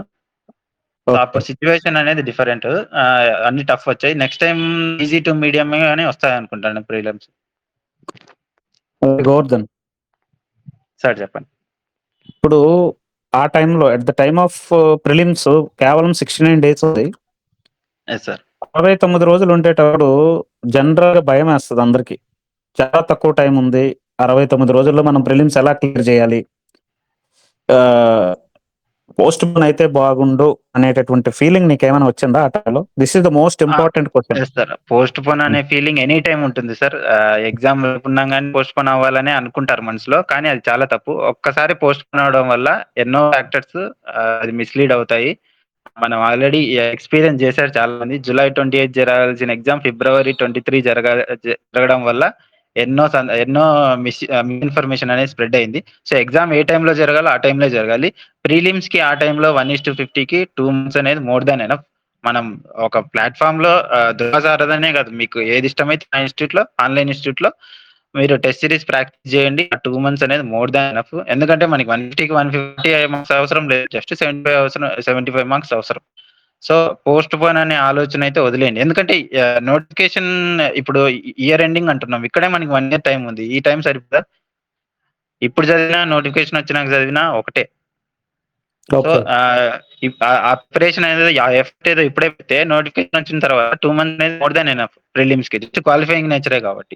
సో, ఆ ఓకే. సబ్జెక్ట్ మళ్ళీ మీకు మెయిన్స్‌లో కూడా యూజ్ అవ్వవు. గోవర్ధన్. సార్. ఇప్పుడు ఇన్ కేస్ డిసెంబర్ ఎండ్ అని మీరు అభిప్రాయపడుతున్నారు. Yes sir. If in case ఇప్పుడున్నటువంటి పరిస్థితుల్లో ప్రెజెంట్ గవర్నమెంట్ డీఎస్సీ లాగా తొందరగా నోటిఫికేషన్ ఇచ్చి తొందరగా కంప్లీట్ చేయాలనుకోని మే, జూన్‌లో ఒకవేళ నోటిఫికేషన్ ఇచ్చిందనుకో. Yes sir. అప్పుడు ఇప్పటి నుంచే ప్రిలిమ్స్ ఆహ్, ఒకవైపు డేలో ఎంతో కొంత టైం ప్రిపేర్ అవ్వడం మంచిదంటారా? లేదనుకుంటే మీరు చెప్పినట్టు ముందుకెళ్ళడం బెటర్ అంటారా? అంటే నేను ఇయర్ ఎండ్ అని చెప్పినాను. ఇయర్ ఎండే వస్తాయని ఏం లేదు. సార్ చెప్పినట్టు మే, జూన్ కూడా రావచ్చు. సో, నేను ఏ పాయింట్ ఆఫ్ వ్యూలో చెప్పానంటే ప్రిలిమ్స్ ప్రిపరేషన్ అయిపోయుంటే ఓన్లీ మెయిన్ కాన్సంట్రేట్ చేయండి. లేదు నేను ఫ్రెష్‌గా స్టార్ట్ చేస్తున్నానంటే ప్రిలిమ్స్, మెయిన్స్ ప్యారలెల్‌గా స్టార్ట్ చేయండి. మెయిన్‌గా ఒక డేలో ఒక 10 అవర్స్ చదివితే ఒక 8 అవర్స్ మెయిన్స్, 4 అవర్స్ ప్రిలిమ్స్ ఇలా ప్లాన్ చేసుకోండి. ఇది అన్‌ఎంప్లాయిడ్ పీపుల్‌కి. అదే ఖాళీగున్నాము డైలీ 10 అవర్స్, 12 అవర్స్ చదువుతాం అనే వాళ్ళకి. సో, ఎంప్లాయ్ అనే అతను డైలీ ఒక 5, 6 అవర్స్ దొరికితే చదవండి. సాటర్‌డే, సండేస్ హాలిడేస్ ఉంటాయి కాబట్టి ఒక 12 అవర్స్, 13 అవర్స్ పెట్టుకోండి. నిజంగా మే, జూన్‌లో నోటిఫికేషన్ వస్తాది అనుకుంటే మనకి మార్చిలోనో, ఫిబ్రవరిలోనో ఫైనాన్షియల్ క్లియరెన్స్ ఇస్తారు. సో, మనకి తెలిసిపోతుంది. ఇప్పుడున్న టెక్నాలజీకి గవర్నమెంట్‌తో ఉన్న కాంటాక్ట్‌కి ఇన్ఫర్మేషన్ ముందే తెలిసిపోతుంది మనకి. సో, నోటిఫికేషన్ నిజంగా మే, జూన్‌లో వస్తే హ్యాపీ. ప్రిలిమ్స్, మెయిన్స్ ప్యారలెల్‌గా స్టార్ట్ చేసేయండి. ఆల్రెడీ మాకు ప్రిలిమ్స్ అయిపోయిందనుకుంటే ఓన్లీ మెయిన్స్ చదవండి. Okay. Thank you Govardhan. Next ఏంటంటే, ఇప్పుడు at the time of preparation before exam 2 months ఉంది ప్రిలిమ్స్‌కి. ఆ ప్రిలిమ్స్ 2 మంత్స్ టైమ్‌లో డైలీ నీ ప్రిపరేషన్ ఎంత టైం కొనసాగేది? జనరల్ ఇప్పుడు బిఫోర్ 2023 ప్రిపరేషన్ ఎన్ని గంటలు నువ్వు డైలీ ఎంత కన్సిస్టెంట్‌గా చదివావు? బిఫోర్ ఎగ్జామ్ ఎంత టైం నువ్వు తీసుకునేవాడివి? ఇప్పుడు 2023లో మనం 10 అవర్స్ చదివినా, 12 అవర్స్ చదివినా అది పెద్ద ఇంపాక్ట్ ఉండదు. కానీ ఎగ్జామ్ ముందు 2 మంత్స్ అనేది ఆ 12 అవర్స్ కాన్సంట్రేషన్‌తో చదవాలి. 2022, 23 మీరు టెలిగ్రామ్‌లో ఎంతైనా స్పెండ్ చేయండి. అదే నేనైతే టెలిగ్రామ్‌లో అప్పుడు స్పెండ్ చేశాను. కానీ అప్పుడు నోటిఫికేషన్ లేదు కాబట్టి ఇన్ఫర్మేషన్ కోసమో ఏదో యూట్యూబ్ అది ఇది చూస్తున్నాను. కానీ నోటిఫికేషన్ ముందు 2 మంత్స్ ముందు మాత్రం మీ కాన్సంట్రేషన్ మొత్తం ప్రిలిమ్స్ క్రాక్ చేయాలనే ఉండాలి. నేను టెలిగ్రామ్‌లో క్విజెస్‌లో పార్టిసిపేట్ చేస్తా. అందులోనే గ్రూప్ చాట్‌లు, వాయిస్ చాట్‌లో జాయిన్ అవుతా. ఇలాంటి టైమ్ వేస్ట్ వ్యవహారాలైతే పెట్టుకోకండి. ఎందుకంటే ఒక్కసారి మిస్ అయితే ఇప్పుడు నా ఫ్రెండ్సే ఉన్నారు చాలామంది. ఇలా టెలిగ్రామ్‌లో టైమ్ వేస్ట్ చేసుకొని ఇప్పుడు 10 మార్క్స్, 5 మార్క్స్‌తో పోయిన వాళ్ళు నెక్స్ట్ ఎప్పుడొస్తుందో తెలీదు నోటిఫికేషన్. ఎలాంటి సిట్యుయేషన్ ఉంటుందో తెలీదు. నెక్స్ట్ మళ్ళీ 5 ఇయర్స్ తర్వాత వస్తే పరిస్థితి ఏంది? 5 ఇయర్స్ సర్వీస్ పోయినట్టే గదా! 5 ఇయర్స్ మన పేరెంట్స్ వెయిట్ చేస్తారా? చేయరు గదా! సో, మనకిప్పుడొచ్చిన అవకాశాన్ని యుటిలైజ్ చేసుకోవాల్సిందే. సో, మైండ్‌లో ఇది గుర్తుపెట్టుకోండి. ఒక్కసారి నోటిఫికేషన్ ఛాన్స్ మిస్ అయితే మళ్ళీ మళ్ళీ అటెంప్ట్ ఇవ్వలేము. నాకంటే మా సిస్టర్ హస్బెండ్ సపోర్ట్ ఉంది కాబట్టి కంటిన్యూ చేశాను గానీ, అందరికీ అలా ఉండకపోవచ్చు కదా! ఫైనాన్షియల్ సిట్యుయేషన్ గాని, ఏదైనా గాని. సో, అందరి ఇంట్లో కండిషన్స్ డిఫరెంట్. సో, అది గుర్తుపెట్టుకొని ఒకసారి నోటిఫికేషన్ వచ్చిన తర్వాత టైమ్ వేస్ట్ అనేది చేయొద్దు. 2 మంత్స్ ఇస్తే ఆ 2 మంత్స్ ఫుల్ ఎఫర్ట్ పెట్టండి. 12 అవర్స్, 14 అవర్స్ చదవండి. సో, దాని ఇంపాక్ట్ ఆ సక్సెస్‌ని మేమిప్పుడు ఎంజాయ్ చేస్తున్నాం గదా! సో, ఆ ఎఫర్ట్స్ అనేది ఇప్పుడు మేము మర్చిపోలేకపోతున్నాం. సో, ఆ జర్నీ అనేది చాలా, చాలా స్ట్రగుల్ ఫేస్ చేశాను నేనైతే. సో, ఇవన్నీ మీ మీ మీ ఇంట్లో కండిషన్స్ కూడా ఇలాగే ఉంటాయి. మాక్సిమం ఈ ఫీల్డ్‌కొచ్చిన వాళ్ళ కండిషన్స్ అన్నీ ఇలాగే ఉంటాయి. 99% అందరూ రూరల్ ఏరియాస్ నుంచి వచ్చుంటారు. సో, ఇవి మైండ్‌లో పెట్టుకొని నోటిఫికేషన్ వచ్చిన తర్వాత కాదు. Financial clearance suppose 500 posts financial clearance ఇస్తారు. దాని తర్వాత నుంచి మీరు టెలిగ్రామ్ గాని, యూట్యూబ్ గాని ఓపెన్ చేయొద్దండి. ఎందుకంటే యూట్యూబ్ ఓపెన్ చేస్తే మనకి యూజ్ అయ్యే ఇన్ఫర్మేషన్ కంటే యూజ్ అయ్యే ఇన్ఫర్మేషనే ఎక్కువుంటది. ఒకరొస్తారు. ఈ బుక్స్ చదవాలంటారు, అదంటారు, ఇదంటారు. మీరు అవన్నీ మీకంటూ మీకు బుక్ స్ట్రాటజీ ముందుగానే ఫైనాన్షియల్ క్లియరెన్స్ రాకముందే మీరంటూ ఒక ప్లాన్ యేసుకోండి. ఆల్రెడీ ఆన్‌లైన్ మెంటర్‌షిప్ ఏదో ఒకటి మీకనేది ఉంటుంది. సో, ఏ ఇన్‌స్టిట్యూట్‌నయితే నమ్ముకున్నారో అదే ఫాలో అవ్వండి. సో, యూట్యూబ్ గాని, టెలిగ్రామ్‌లో గాని టైమ్ అయితే స్పెండ్ చేయొద్దండి. ఎందుకంటే ఒక్కసారి టైమ్ వేస్ట్ అయితే మళ్ళీ మళ్ళీ రాదు. నేనే చాలా మందిని చూసాను. మా ఫ్రెండ్స్ అరౌండ్ 20 మెంబర్స్ టెలిగ్రామ్‌లో టైమ్ వేస్ట్ చేసుకొని ఇప్పుడు వాళ్ళ లిస్ట్‌లో లేరు. సో, అలా ఉంటుంది పరిస్థితి. సో, ఏ బ్యాచ్‌ని నమ్మకండి. ఆ ట్రాప్‌లో పడకండి. సో, ఇక్కడున్న వాళ్ళకి అందరికీ తెలుసు. నేనైతే టెలిగ్రామ్‌లో ఎప్పుడూ యాక్టివ్‌గా అయితే లేను. ఏదో యూజ్ చేసుకున్నాను మెటీరియల్ బయటికొచ్చేసేవాడిని గానీ, ఎక్కువ ఏ వాయిస్ చాట్‌లో గాని ఇప్పటి వరకు మాట్లాడలేదు. ఇదే నా ఫస్ట్ వాయిస్ చాట్. నోటిఫికేషన్ వచ్చినప్పటి నుంచి ఫస్ట్ టైమ్ ఇది వాయిస్ చాట్‌లో మాట్లాడడం. సో, సక్సెస్ అయిన తర్వాతే మాట్లాడదామని అప్పుడే ఫిక్స్ అయ్యాను. సో, ఇదే ఈ ఈ ఈ ఫ్యాక్టర్స్ అన్నీ గుర్తుపెట్టుకోండి. ఓకే. గోవర్ధన్, నెక్స్ట్ ప్రిలిమ్స్ అయిపోయిన తర్వాత మెయిన్స్ ప్రిపరేషన్ ఉంటుంది గదా!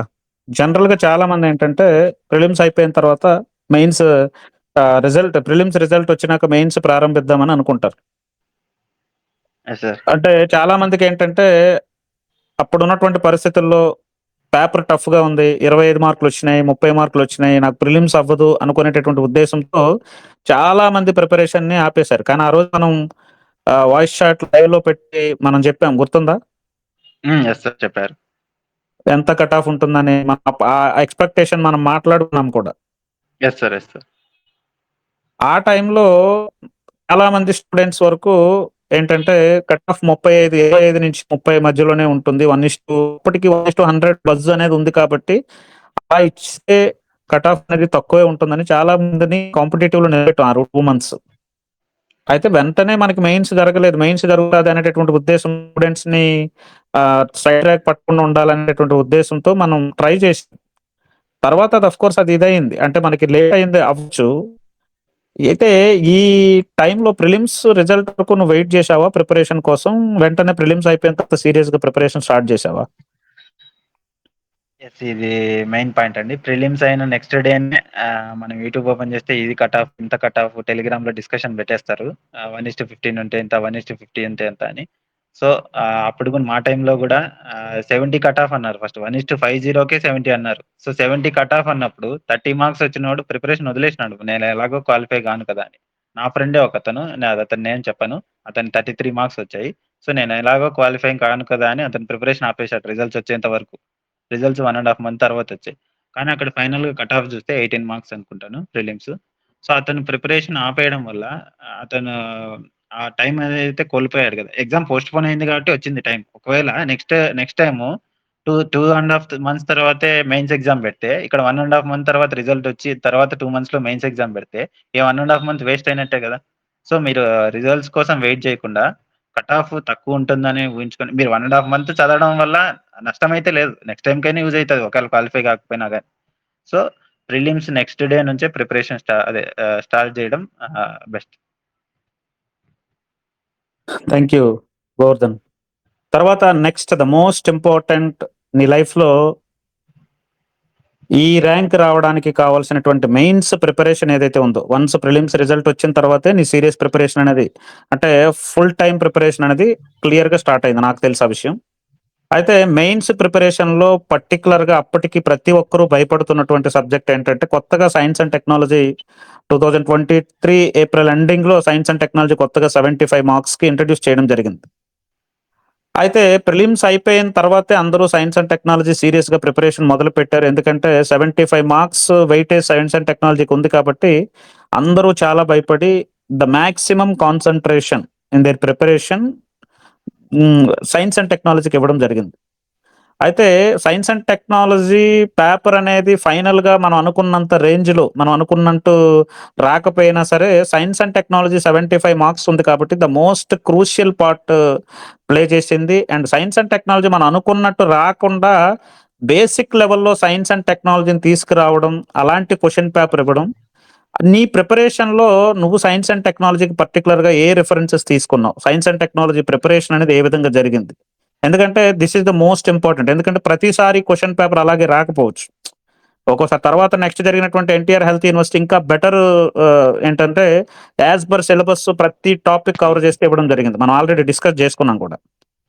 అయితే సైన్స్ అండ్ టెక్నాలజీ ప్రిపరేషన్ అంటే ఇప్పుడున్నటువంటి అంటే నీకు ర్యాంక్ రావడంలో ప్రధానమైనటువంటి పాత్ర పోషించినటువంటి సైన్స్ అండ్ టెక్నాలజీ అనేది నీ ప్రిపరేషన్‌లో ఎలా సాగింది? సైన్స్ అండ్ టెక్నాలజీ ఒక్కొక్క సబ్జెక్ట్ అంటే మెయిన్స్‌లో యావరేజ్‌గా నువ్వు 125 114 2 పేపర్‌లని అబోవ్ యావరేజ్ స్కోర్స్ చేసావు. నీకు ఎందులో కూడా టాప్ స్కోర్స్ వచ్చేయలేదు.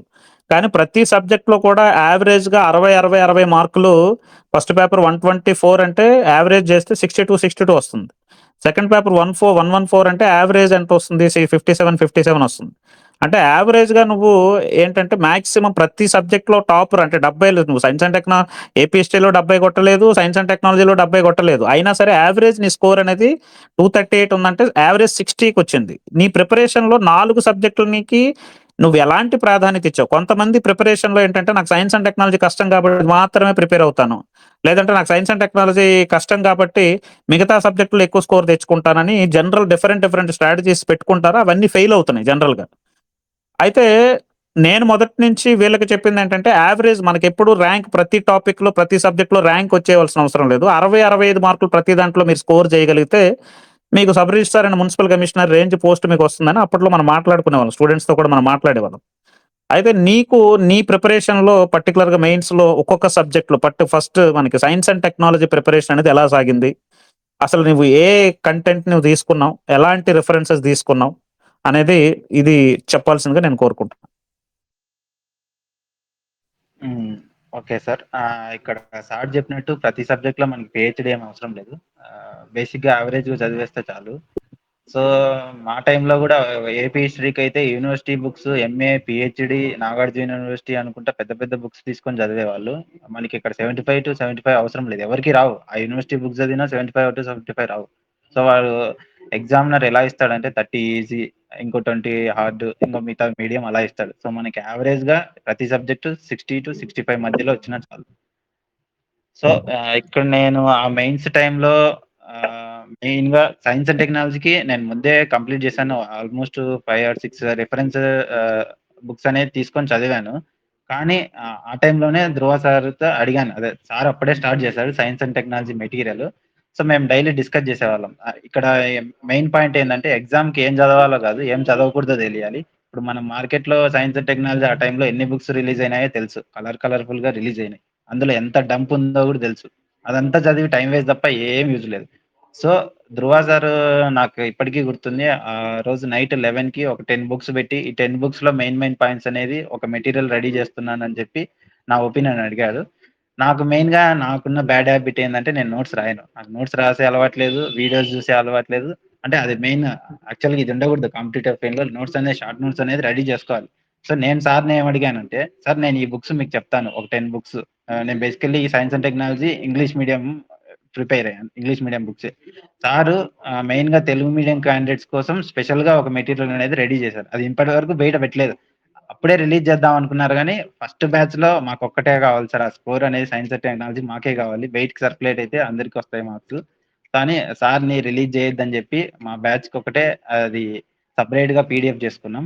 సో, ఒక 10 బుక్స్ నుంచి sir basically chemistry background. So, మాకంటే సార్‌కి సైన్స్ అండ్ టెక్నాలజీ బాగా తెలుసు. కెమిస్ట్రీ ఇప్పుడు ఒక ఎగ్జాంపుల్ చెప్తాను. ఎన్విరాన్మెంట్‌లో టాపిక్‌లో ఆహ్, ocean acidification, acid rain, ozone layer ఆ ఒక్కొక్క టాపిక్ మీద 8 వీడియోస్ చేశాడు. ఈచ్‌ది 1 అవర్. అది జస్ట్ 1 టాపిక్ కోసం 8 వీడియోస్ ఎందుకని మీకు డౌట్ రావచ్చు. కానీ ఇన్ డెప్త్‌గా అంటే ఎగ్జామినర్ ఏ విధంగా ఇచ్చినా దాన్ని స్కోర్ చేసేలాగా రెడీ చేశారు.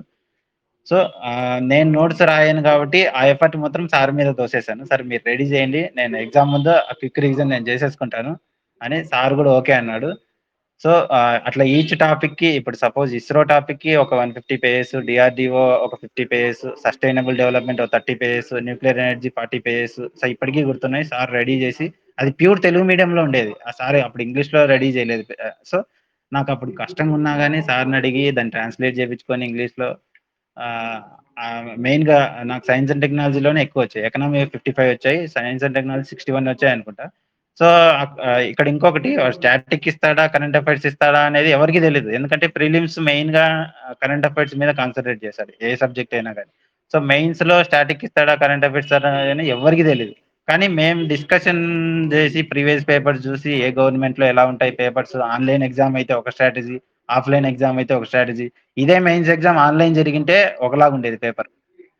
ఎందుకంటే ప్రీవియస్ ఆన్‌లైన్ పేపర్స్ చూస్తే అన్నీ ఒకే ట్రెండ్‌లో నడిచుంటాయి. General studies and mental ability మీరు చూస్తే ప్రతి పేపర్ ఒకేలాగుంటది. కరెంట్ అఫైర్స్ అయితే ఒకే వెబ్‌సైట్ నుంచి ఇస్తాడు. ఆప్టిట్యూడ్ ఒకే వెబ్‌సైట్ ఇస్తాడు. General studies and mental ability. AP history okay website నుంచి ఇస్తాడు. యాక్చువల్‌గా ఏపీ హిస్టరీకి కూడా వాడు వెబ్‌సైట్ అజిత్ కా అమృత్‌సవ్ అని అప్పుడు 2022 వందే మాతరం 150 ఇయర్స్ అయిందని సో, ఏపీ హిస్టరీ ఆ వెబ్‌సైట్ అనేది క్రియేట్ చేసి అందులో నుంచి ఇచ్చేవాడు. సో, అది కూడా డిస్కస్ చేసాం సార్‌కి. కానీ ఎప్పుడైతే ఆఫ్‌లైన్ ఎగ్జామ్ అనేది డిసైడ్ అయిందో, సో మా స్ట్రాటజీ అనేది మార్చాం. ఓన్లీ స్టాటిక్ ఎక్కువ కాన్సంట్రేట్ చేసాం. సైన్స్ అండ్ టెక్నాలజీ కూడా దాదాపుగా ఒక 600 పేజెస్ స్టాటిక్ నోట్స్ అనేది సార్ రెడీ చేసి నాకిచ్చాడు. కరెంట్ అఫైర్స్ ఓన్లీ ఎగ్జామ్ ముందు మాత్రమే నేనైతే current affairs science and technology అయితే దృష్టి ఐఏఎస్, ఇన్‌సైట్స్ ఐఏఎస్ అని ఇలా 4, 5 ఎపిసోడ్స్ అనేవి ఫాలో అయ్యాను. అవి సార్‌కి చెప్తే ఇది నువ్వే కాదు తెలుగు మీడియం వాళ్ళు కూడా ప్రిపేర్ అవ్వాలి అని సార్ దాన్ని తెలుగులోకి ట్రాన్స్‌లేట్ చేసి ప్రతి మంత్ దృష్టి ఐఏఎస్‌వి తెలుగులోకి కన్వర్ట్ చేసి పెట్టారు. కానీ కానీ స్టాటిక్ మీద ఎక్కువ కాన్సంట్రేట్ చేసాం కాబట్టి ఎగ్జామ్‌లో కూడా మనకి సైన్స్ అండ్ టెక్నాలజీ చూస్తే మొత్తం బేసిక్సే ఇచ్చాడు. స్టాటిక్ నుండే వచ్చాడు. చాలా ఈజీగా ఇచ్చాడు. అందుకే 61 మార్క్స్ వచ్చాయి నాకు. ఇది మెయిన్‌గా సార్ మెటీరియల్ అయితే చాలా యూజ్ అయింది. నెక్స్ట్ ఏపీ హిస్టరీ విషయానికొస్తే ఆహ్, జనరల్‌గా ఏపీ హిస్టరీకి అందరూ బీఎస్ఎల్ హనుమంతరావు చదువుతారు. ఆహ్, నెక్స్ట్ రఘునాథరావు చదువుతారు. ఇలా 3, 4 బుక్స్ అనేవి స్టాండర్డ్ రిసోర్సెస్ ఉన్నాయి. అందరికీ తెలుసు. ఇవి నోటిఫికేషన్ లైన్ టైమ్‌లో మనం ఎంతసేపైనా చదవచ్చు. రోజు 10 అవర్స్ ఏపీ హిస్టరీ చదువుతాం. ఇప్పుడు చదివే కెపాసిటీ ఉంది. బీఎస్ఎల్ హనుమంతరావు రోజంతా చదువుతాం. కానీ ఎగ్జామ్ ముందు చదవగలమా? ఆ 10 డేస్ ముందు దాన్ని రివైజ్ చేయగలమా? చేయలేం. దానికంటూ మనకి క్విక్ రివిజన్ నోట్స్ అనేది కావాలి. అది నాకు ఏపీ హిస్టరీకి సార్ ఇచ్చాడు ముందు. సారు ఈచ్ టాపిక్‌కి అన్ని బుక్స్ రిఫర్ చేసి ఏదైతే పాయింట్స్ మిక్స్ ఉంటాయో అవన్నీ సెపరేట్ జేసి, ఏవైతే అవసరమో ఈచ్ చాప్టర్‌కి separate AP history notes ready చేసి మాకిచ్చాడు. అది చాలా యూజ్ అయింది. సార్ నుంచి మెయిన్స్‌కి నేను బాగా యూజ్ చేసిన మెటీరియల్ అయితే science and technology, AP history. ఈ 2 బాగా యూజ్ చేశాను. సార్ కూడా ఈ 2 మీదే కాన్సంట్రేట్ చేశాడు. సో, కాబట్టి నాకు ఈ 2 సబ్జెక్ట్స్‌లో స్కోర్ బాగా వచ్చింది.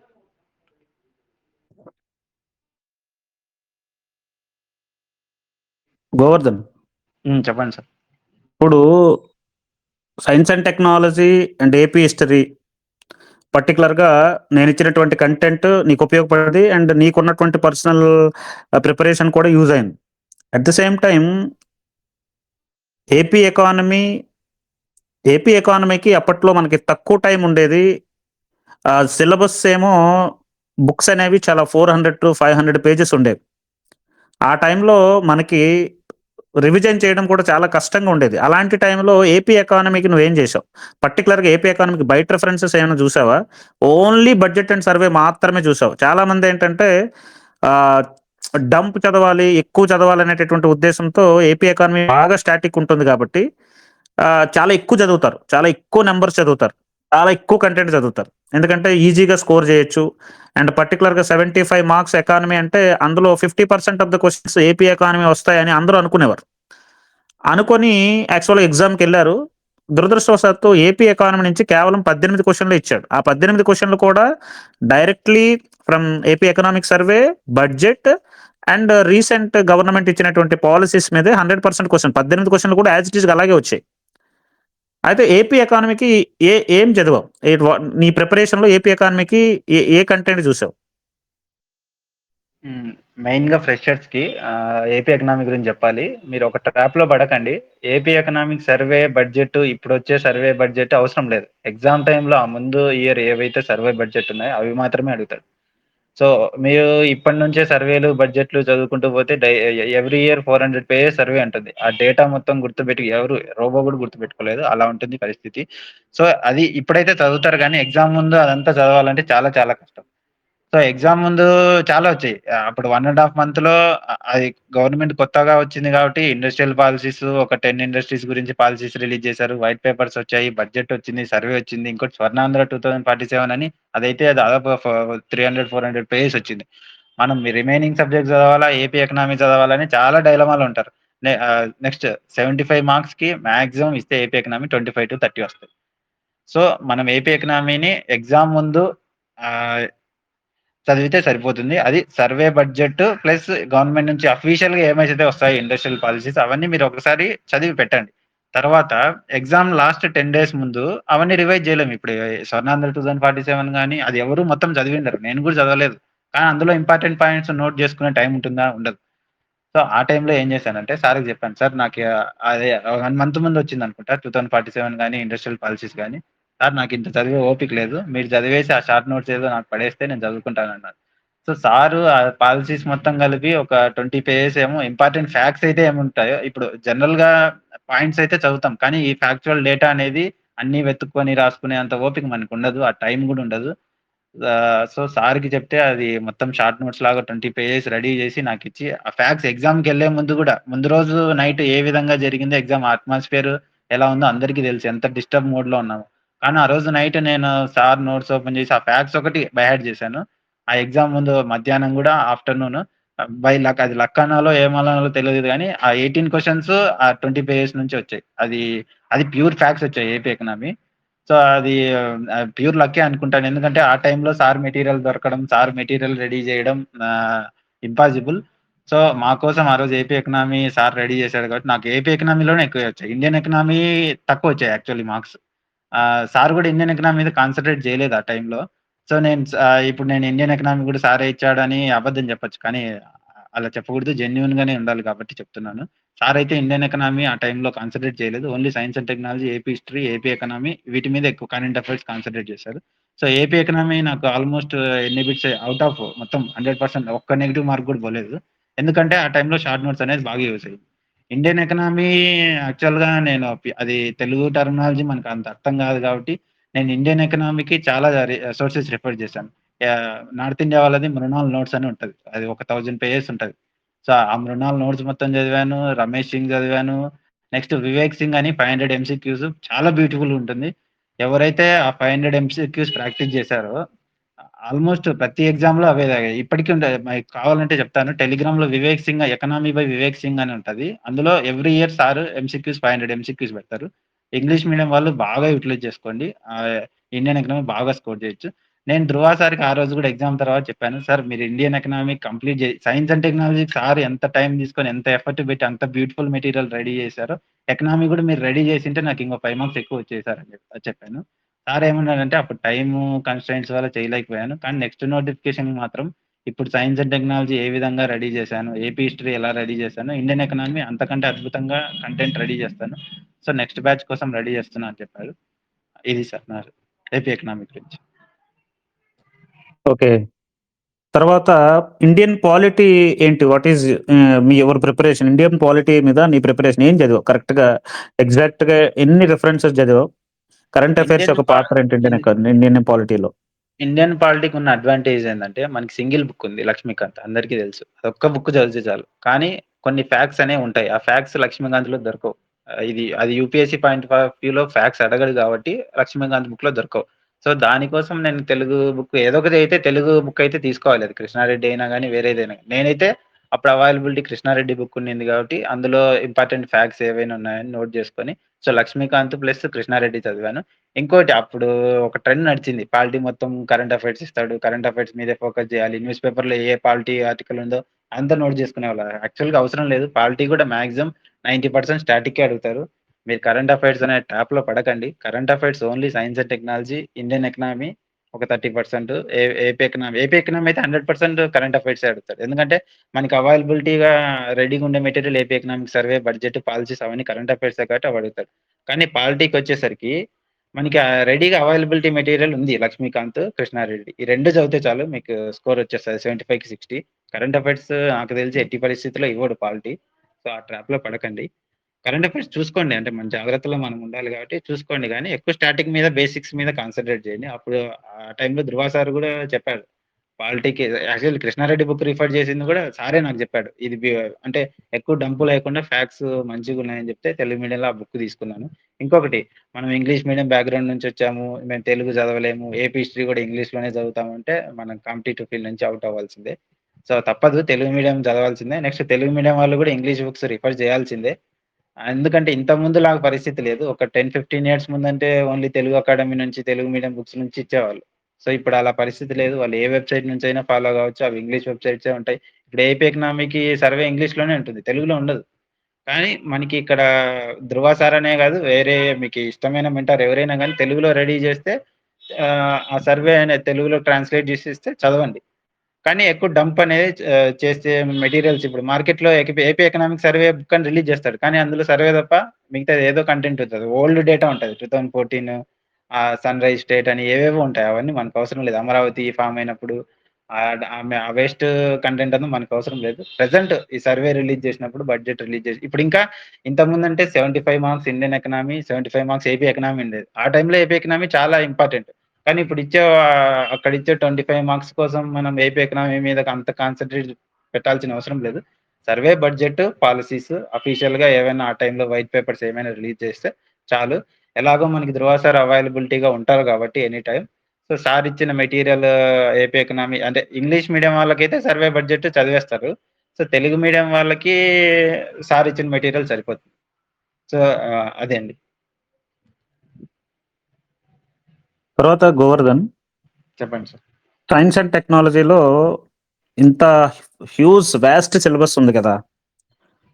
గతంలో అవును నువ్విప్పుడు సార్. ఆఫ్‌కోర్స్ మీకు సాఫ్ట్‌వేర్ బ్యాక్‌గ్రౌండ్ నుంచి వచ్చినా, టెక్నాలజీ బ్యాక్‌గ్రౌండ్ నుండి వచ్చినా సరే, సైన్స్ అండ్ టెక్నాలజీలో పర్టిక్యులర్‌గా ఏ టాపిక్స్ నీకు ఇబ్బందికరంగా అనిపించాయి? జనరల్‌గా సైన్స్ అండ్ టెక్నాలజీలో మనం 5 చాప్టర్‌లున్నాయి. 5, 15, 75 మార్కులొస్తాయనే ఎక్స్‌పెక్టేషన్‌తో మనం ముందెళ్ళాం. గుర్తుందా మనకి? Yes sir. Yes sir. గుర్తుంది. అది డిస్కస్ చేసాం. ఆ! 15 ఒస్తాయి. ఇక్కడ 30 ఒస్తాయి. అక్కడ 15 మూల 45 మార్కులొస్తాయి. కానీ సైన్స్ అండ్ టెక్నాలజీలో కంటెంట్ ఎక్కువుంది కాబట్టి ఇంచుమించు అవి 40, ఇవి 35 వరకు ఇవ్వచ్చు. ఈక్వల్‌గా ఇవ్వచ్చు అనేటటువంటి ఉద్దేశంతో ఎళ్ళాం. కానీ చివరికి సైన్స్ అండ్ టెక్నాలజీ మొదటి 2 చాప్టర్‌ల నుంచి ఒక 10 క్వెషన్‌లిచ్చి major percentage of the questions అంతా ఎన్విరాన్మెంట్ ఇచ్చారు. ఎన్విరాన్మెంట్‌లో పర్టిక్యులర్‌గా పొల్యూషన్ గాని, సాలిడ్ వేస్ట్ మేనేజ్మెంట్ గాని, తర్వాత ఇలాంటి టాపిక్స్ మీద ఎక్కువ number of questions solid waste management related questions. తర్వాత ఆ టైప్ అంటే పర్టిక్యులర్‌గా ఎన్విరాన్మెంట్‌ని ఎక్కువగా టచ్ చేయడం జరిగింది. ఈ ఇప్పుడు నీ ప్రిపరేషన్ పర్టిక్యులర్‌గా ఈ బయోడైవర్సిటీ గానీ, లేకపోతే ఎకాలజీ గానీ, at the same time solid waste management rules ఇవన్నీ ఆహ్, చదవడానికేంటంటే at the time of exam చాలా కన్‌ఫ్యూజన్‌గా ఉంటది. వాటికి తర్వాతేంటంటే, ఇప్పుడు నేనిచ్చినటువంటి వీడియోస్ పర్టిక్యులర్‌గా నువ్వు ఎన్ని సార్లు చూసుండొచ్చు. ఇది ఒక్కసారి స్టూడెంట్స్‌కి నువ్వు చెప్పాలి. ఎందుకంటే, చాలామంది నేనిన్ని వీడియోస్ ఇంత కష్టపడి ఒక్కొక్క వీడియో జేయడానికి ఒక్కొక్కసారి ఒక్కొక్క రోజు పట్టేది నాకు. ఒక జియో స్టేషనరీ ఆర్బిట్‌ని తీసుకొని దాంట్లో అసలు స్టూడెంట్‌కి చూపించడానికి ఎక్కడెక్కడి నుంచో ఏంటది ఏంటది 3 వీడియోస్ అన్నిటిని సేకరించుకొని వాటిని మధ్యలో పెట్టి జియో స్టేషనరీ ఆర్బిట్ ఇలా ఉంటది. శాటిలైట్ ఇలా ఉంటది. అది ఇలా ఉంటది. ఇది ఇలా ఉంటదని నేను అంత ఉత్సాహంతో అంత కష్టపడి చెప్తే కొంతమంది వీడియోలు చూడడానికి ఎందుకు మరి అంటే ఏంటంటే చాలా మంది దాన్ని నెగ్లెక్ట్ చేశారు. చాలా అంటే కరెంట్ అఫైర్స్ మీద ఎక్కువ కాన్సంట్రేట్ చేసి లాస్ట్ మినిట్‌లో పీఐబీ రిలేటెడ్ కంటెంట్ మీద ఎక్కువ కవర్ చేసి, నేను అప్పటికి చాలా సార్లు లైవ్‌లో చెప్పాను. బిఫోర్ లైవ్‌లో మనకి ఎగ్జామ్ ముందు పెట్టినటువంటి 45 డేస్ లైవ్‌లో నేల విడిచి సాము చేయొద్దు. బేసిక్ వదిలేసి బయటికెళ్ళొద్దు. కరెంట్ అఫైర్స్ ఇంపార్టెంటే గానీ, కరెంట్ అఫైర్స్ ఎంత ఇంపార్టెంటో బేసిక్స్ బలంగా ఉండడం కూడా అంతే ఇంపార్టెంట్ అని నేను చాలా సార్లు చెప్పడం జరిగింది. నీకు science and technology videos as a ర్యాంకర్‌గా అవి నువ్వు జనరల్‌గా ఏంటంటే వీడియోస్ వినడం, తర్వాత నోట్స్ రాయడం నీకు మహా బద్ధకం నాకు తెలుసు. కానీ సైన్స్ అండ్ టెక్నాలజీ వీడియోస్ మాత్రం నువ్వు చాలా సార్లు విన్నావు నాకది తెలుసు. ఆ విషయం స్టూడెంట్‌కి ఒకసారి చెప్పు. ఎందుకంటే ఇప్పుడొచ్చినటువంటి కొత్త వాళ్ళు కూడా నేను వీడియో చూడమంటే అదొక బద్ధకంగా చూస్తున్నారు. అంటే వీడియో లెంత్ 40 మినిట్స్ ఉంటుంది. బేసిక్సే 215 వీడియోలున్నాయి. ఎప్పుడవుతాయి అనేటటువంటి ఒక ఓపిక లేదు ఎవరికిను. అంటే ఇంత కష్టపడి నేను జేస్తే, ఇంత కష్టపడి దాని కోసం కంటెంట్ తీసుకొని, రేయింబగళ్ళు కష్టపడి నేను సైన్స్ అండ్ టెక్నాలజీ జేస్తే, కొంతమంది సరిగ్గా కోర్స్ కొనుక్కొని కూడా డబ్బులిచ్చి కూడా వీడియోస్ చూడకుండా ఏదో ఏంటంటే పీఏబీలని, అవ్వని, ఇవ్వని నేను చదవద్దనట్లేదు. అంటే ఇక్కడ నా ఆవేదనేంటంటే అంటే ఒక స్టూడెంట్‌కి ఎగ్జామ్ పాయింట్ ఆఫ్ వ్యూలో బేసిక్స్ లేకపోతే వాడికి ఇప్పుడు for example geostationary satellite అనేది ఆర్బిట్ అర్థం కాకపోతే వాడికి రేపు జియో స్టేషనరీ ఆర్బిట్‌లో ప్రవేశపెట్టినటువంటి శాటిలైట్ గురించి వాడికి అర్థం కాదు. వాడేం చేస్తాడు రేపు డైరెక్ట్‌గా కరెంట్ అఫైర్స్ చదివి బట్టి పడుతున్నాడు. కరెంట్ అఫైర్స్ సైన్స్ అండ్ టెక్నాలజీని బట్టి పట్టినంత వెర్రితనం ఈ ప్రపంచంలో ఇంకోటి లేదు. Science and technology as per నేను MSc chemistry from Andhra university CICR NET qualified JRF నేను. సైన్స్ అండ్ టెక్నాలజీ మీద విపరీతమైనటువంటి ఏంటది ఇష్టం ఉన్నటువంటి వ్యక్తిని నేను. అందుకే అంత అద్భుతంగా స్టూడెంట్‌కి ఇవ్వాలని నేను అంత కష్టపడ్డాను. కానీ సైన్స్ అండ్ టెక్నాలజీ వీడియోస్ చాలా మంది చూడలేదు. నువ్వు సైన్స్ అండ్ టెక్నాలజీ వీడియోస్ చూసావా లేదా అది చెప్పు? యెస్. ఇక్కడ అదే సార్ జెప్పినట్టు నాకైతే క్లాసెస్ వినడం గాని, నోట్స్ రాయడం గాని చాలా లేజీ. ఇక్కడ సైన్స్ అండ్ టెక్నాలజీ నేను సార్ పరిచయం గాకముందు 'Shankar IAS' book, 'PMF IAS' book ఇది ఎవరైనా ఇంగ్లీష్ మీడియం వాళ్ళుంటే నోట్ జేసుకోండి. ఆ బుక్స్ అయితే చాలా ఇంపార్టెంట్. 'పీఎంఎఫ్ ఐఏఎస్' ఇంకోటి 'శంకర్ ఐఏఎస్' ఈ 2 ఎన్విరాన్మెంట్‌కి చాలా చాలా ఇంపార్టెంట్. ఇంకా సైన్స్ అండ్ టెక్నాలజీకైతే ISRO website, DRDO website, next Ravi Agrahari అని అది next Telugu academy science and technology book release చేశారు ఆ టైంలో. అది ఇస్రో ఒక 100 పేజెస్, డీఆర్‌డీఓ ఇవన్నీ ఉన్నాయి. ఇవన్నీ కలిపి చదివాను. అప్పుడంటే ఖాళీగా ఉన్నా కాబట్టి సార్ పరిచయం కాకముందు చదివేశాను అవన్నీ. కానీ ఎగ్జామ్ టైమ్‌లో ఏమైందంటే ఆ 'శంకర్ ఐఏఎస్' బుక్ అన్నీ చదివాను గానీ ఇప్పుడు సపోజ్ ఒక టాపిక్ యాసిడ్ రెయిన్ గాని, ఓజోన్ లేయర్ గురించి గాని ఆ టాపిక్ చదివినప్పుడు నేను 'శంకర్ ఐఏఎస్' బుక్ చదివినప్పుడు ఏదైనా నాకు అర్థం కాకపోతే అది బై హార్ట్ చేసేవాడిని. ఇందులో తప్పేం లేదు ఒప్పుకుంటున్నాను. సో, ఆ కాన్సెప్ట్ అర్థం చేసుకుందామని ఏం లేదు. అది ఆ టైంకి ఇంక మనకి టైమ్ సేవ్ అవ్వాలని డెఫినిషన్ ఏదో ఉంటే అది బై హార్ట్ చేసేవాడిని. కానీ అది 2 రోజుల తర్వాత అది మర్చిపోయేవాడిని. So, sir science and technology course ఎప్పుడైతే స్టార్ట్ చేశారో, సారు చేసిన ప్రతి వీడియో నెక్స్ట్ మినిట్‌కి నాకు పెట్టేవారు. ఇలా వీడియో చేశాను చూడు. మెటీరియల్ రెడీ చేశాను బాగుందా లేదా? సస్టైనబుల్ డెవలప్‌మెంట్ గోల్స్ అయితే ఫస్ట్ అదే అనుకుంటా సార్ ప్రిపేర్ చేసింది. ఫస్ట్ ఆ పీడీఎఫ్ నాకు పెట్టాడు. ఇది చదువు ఇది బాగుంది ఏదైనా ఇంప్రూవ్‌మెంట్ చేయాలా? నువ్వు ఇంగ్లీష్ మీడియం బుక్స్ చదువుతావు కదా! ఆ కంటెంట్ ఏమైనా ఎక్స్‌ట్రా పెట్టాలా అని చెప్పారు. సో, నాకు అది ప్యూర్ తెలుగు మీడియంలో ఉంది. యాక్చువల్లీ తెలుగు మీడియం వాళ్ళకి బ్యూటిఫుల్ మెటీరియల్ అది science and technology. English medium వాళ్ళకి ఏమో తెలీదు గానీ, తెలుగు మీడియం వాళ్ళైతే పక్కా చదవాల్సిన మెటీరియల్ సార్‌ది. నేను అది చదివినప్పుడు నాకు ఫస్ట్ అయేం అర్థం కాలేదు. సార్ ప్యూర్ తెలుగు యూజ్ చేశారు. సో, ఇంగ నాకు వీడియోస్ చూడడం తప్ప వేరే ఆప్షన్ లేదు. సో, సార్ యాప్‌లో యాక్సెస్ ఇవ్వండి సార్ అన్నాను. సారు నెక్స్ట్ మినిటే నువ్వు ఫీజ్ కట్టు ఇదేం అడగలేదు. డైరెక్ట్ యాక్సెస్ ఇచ్చేసారు. సో, ఇచ్చేసిన తర్వాత ఓపెన్ చేస్తే అక్కడ ఓజోన్ లేయర్ ఆ టాపిక్ మీదే 8 వీడియోస్ ఉన్నాయి. ఈచ్‌ది 40 మినిట్స్ ఉంది. ఈ చిన్న టాపిక్ మనం శంకరేజ్ బుక్‌లో చూస్తే ఒక డెఫినిషన్‌లో ఒక 2 పేజెస్‌లో అయిపోయింది. ఇక్కడేంది 8 వీడియోస్ ఉన్నాయి. ఇవి చూడాల్సిన అవసరమా? ఎంత డంప్ చేసాడో సార్ అనుకున్నాను. కానీ ఓపెన్ చేసి వీడియో చూసిన తర్వాత ఎంత క్లారిటీ వచ్చిందంటే దాని తర్వాత నేను ఆ చాప్టర్ మళ్ళీ ఓపెన్ చేయలేదు. ఎందుకంటే అంత conceptual clarity. Sir basically MSc chemistry కాబట్టి మనకంటే ఐడియా లేదు గానీ సార్‌కి చాలా చాలా సార్లు చదివింటారు. పీహెచ్‌డీ లెవెల్‌లో చదివింటారు. సో, అంత ఇన్ డెప్త్ క్లారిటీగా వీడియోస్ చేసి పెట్టారు. ఆ వీడియోస్ చాలా సార్లు విన్నాను. నేను తర్వాత నోట్స్ కూడా రాయలేదు. ఆ వీడియోస్ విన్న తర్వాత ఆ మెటీరియల్ చూస్తే ఆహ్, జస్ట్ వన్ డేలో రివిజన్ చేసేలాగుండేది. సో, ఎవరైనా ఫ్యూచర్‌లో sir science and technology join అవ్వాలనుకుంటే, ఆ వీడియోస్ అన్నీ చూడండి. మల్టిపుల్ మీరేం 1 వినాల్సిన అవసరం లేదు. నేనైతే 2 వినేవాడిని. సార్ అంత స్లోగా చెప్పేవాడు. సో, మనకి టైమ్ వేస్ట్ అయితది కదా! ఒక్కొక్కటి 1 అవర్ ఉంటది. ఒక ఓజోన్ లేయర్ టాపిక్‌కే 8 అవర్స్ వీడియో డైలీ ఒక డేలో 8 అవర్స్ పోతే టైమ్ అంతా వేస్ట్ కదా! సో, 2 పెట్టుకొని చూసేవాడిని. అంత స్లో చెప్పేవాడు. 2 పెట్టడం వల్ల చాలా బాగా అర్థమయ్యేది. సో, ఫ్యూచర్‌లో ఎవరైనా జాయిన్ అవ్వాలనుకుంటే సైన్స్ అండ్ టెక్నాలజీ సార్ వీడియోస్‌ని మాత్రం చాలా బాగా యుటిలైజ్ జేసుకోండి. అప్పుడంటే సార్‌కి టైం లేకున్నా గాని అంత బ్యూటిఫుల్ మెటీరియల్ ఇచ్చాడు. ఇప్పుడింకా నోటిఫికేషన్ లేదు. నోటిఫికేషన్ ఇంకా టైం పడుతుంది కాబట్టి, ఈలోపు ఇంకా బెస్ట్ కంటెంట్ ఇస్తాడనే అనుకుంటున్నాను. సో, ఎందుకంటే అప్పుడు సారు ప్యూర్ స్టాటిక్కే కాన్సంట్రేట్ చేశారు. 90% ఎగ్జామ్ ముందు కరెంట్ అఫైర్స్ ఇచ్చాడు గానీ, అంతకుముందు ప్యూర్‌గా ఇన్ డెప్త్‌గా స్టాటిక్‌కెళ్ళిపోయాడు. పీహెచ్‌డీ లెవెల్‌లో చదివి వీడియోస్ చేశారు. సో, ఇక్కడ నేనేం జెప్పాలనుకుంటున్నానంటే, ఎవరైనా స్టాటిక్ ఈ సైన్స్ అండ్ టెక్నాలజీ మాకు రాదు, జీరో నాలెడ్జ్ ఉన్న వాళ్ళు సార్ వీడియోస్ జూడండి. మీకి మళ్ళీ చదవాల్సిన అవసరం గూడా లేదు. నా ఇప్పుడెలాగో స్టాటిక్ మొత్తం కంప్లీట్ అయింది గాబట్టి, సార్ నెక్స్ట్ నోటిఫికేషన్ పడినప్పుడు కరెంట్ అఫైర్స్ మీద కాన్సంట్రేట్ ఇప్పుడు మాకైతే స్టాటిక్ ఇచ్చాడు. నెక్స్ట్ టైమ్ కరెంట్ అఫైర్స్ ఇవ్వచ్చు చెప్పలేం. మేము ఎక్కువ స్టాటిక్ కాన్సంట్రేట్ జేసినాం. బై లక్ అది ఎగ్జామ్‌లో స్టాటిక్కే ఇచ్చాడు గాబట్టి స్కోరొచ్చింది. ఒకవేళ కరెంట్ అఫైర్స్ ఇచ్చుంటే తగ్గేదేమో స్కోర్.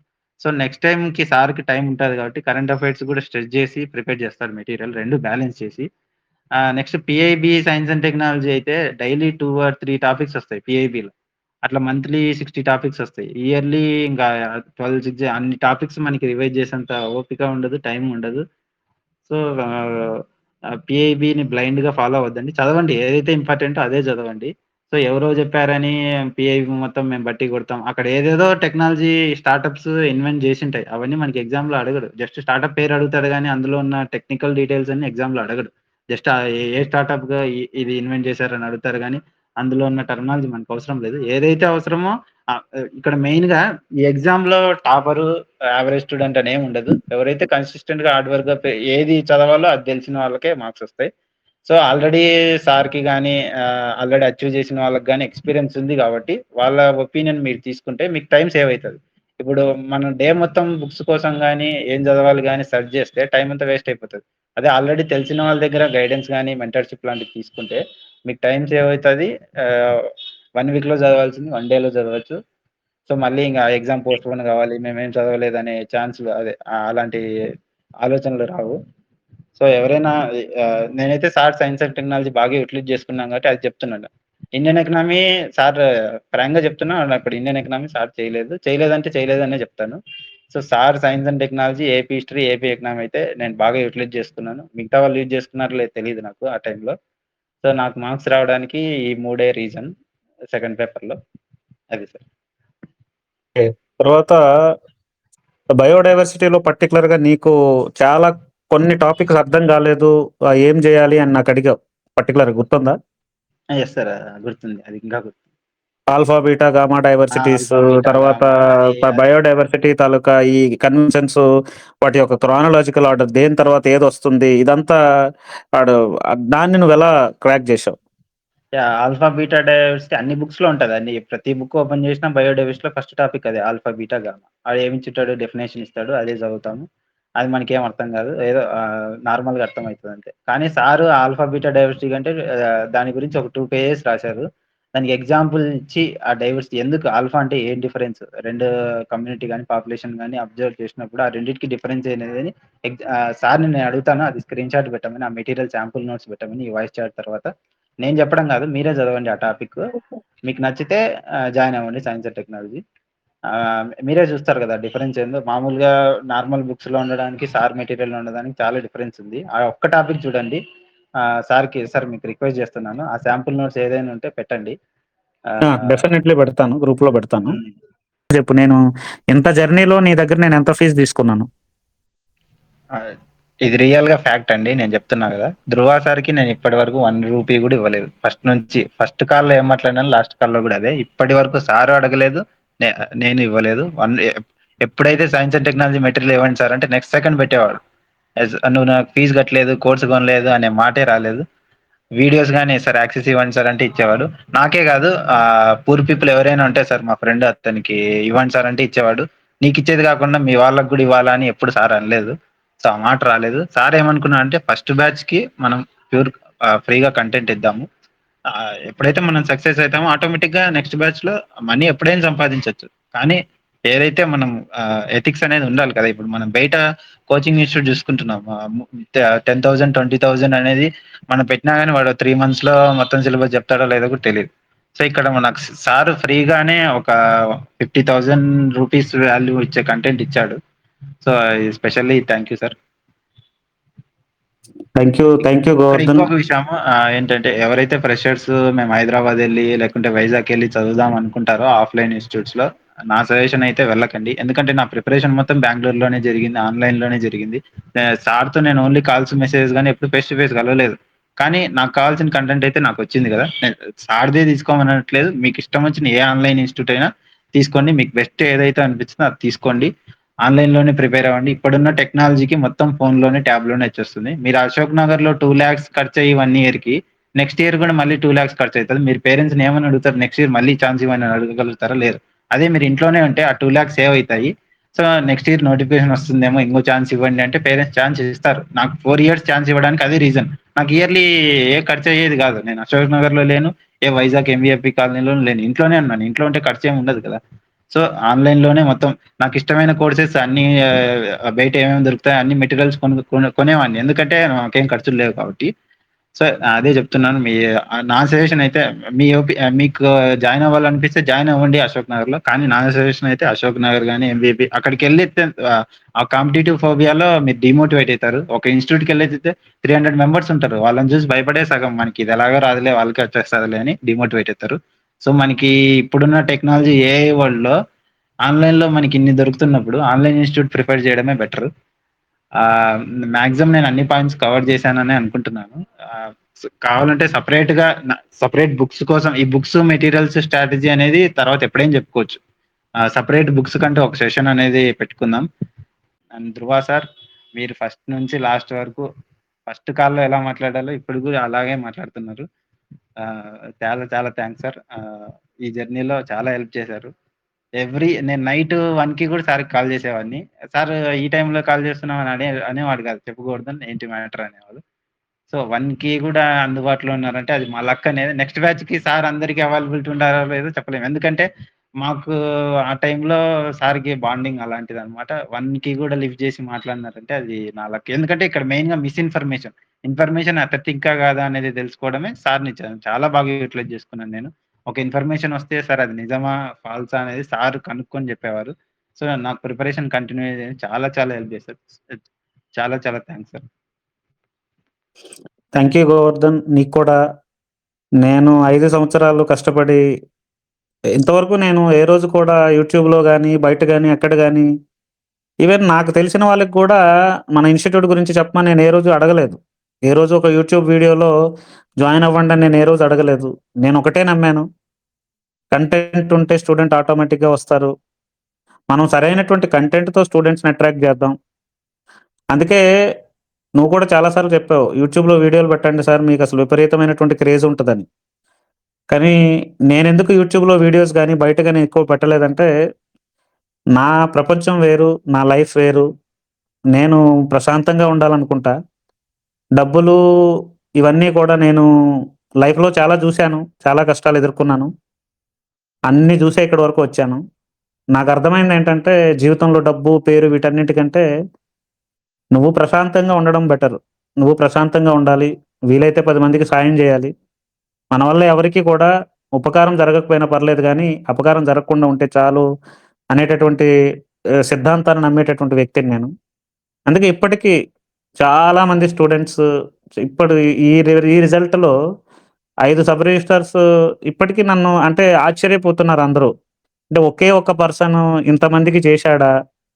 అది నమ్మొచ్చా? ఇది ఫేకా? కాదా? అంటే ఫేక్ స్కోర్స్ ఏమైనా యేసుకుంటున్నారని చాలా మందికి డౌట్స్ రావచ్చు. అది జనరల్‌గా సహజంగా వచ్చేటటువంటి డౌట్ అందరికి. నేను ఎవ్వరి స్కోర్‌లు కూడా ఇంతవరకు కనీసం యూట్యూబ్‌లో కూడా పెట్టలేదండి. ఇదే ఫస్ట్ టైమ్. గోవర్ధన్ ఇప్పుడు ఈ లైవ్‌లు కూడా ఏంటంటే మీరేదో రేపు నా దగ్గరకొచ్చి జాయిన్ అవుతారనో, లేకపోతే మీ దగ్గరకొచ్చి మీ మీ మీ నుంచి నాకొక రూ. 10 వస్తదనే ఈ లైవ్‌లు నేను పెట్టలేదండి. ఒక యాస్పిరెంట్ ఒక నిజంగా సాధించిన వాడి జర్నీ చూస్తే దాన్ని చూసి మరొక 10 మంది ఇన్‌స్పైర్ అవుతారనేటువంటి ఉద్దేశంతో నేను ఈ లైవ్ పెట్టాను. తర్వాత చాలా మందొస్తారు. చాలా మంది టాపర్స్. ఎందుకంటే మాక్సిమం టాపర్స్ అందరూ హ్మ్. మన సర్కిల్‌లో ఉన్న వాళ్ళే మన స్టూడెంట్సే. టాపర్స్ వచ్చినోళ్ళు కూడా మన ఫ్రెండ్సే ఉన్నారు.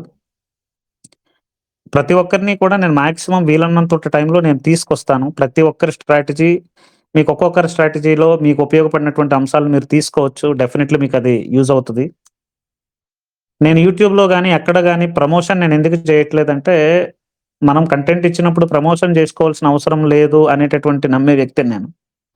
ఒక యాపిల్ ఫోన్ రిలీజ్ అయినప్పుడు వితిన్ సెకండ్స్‌లో యాపిల్ అమ్ముడుపోతదండి.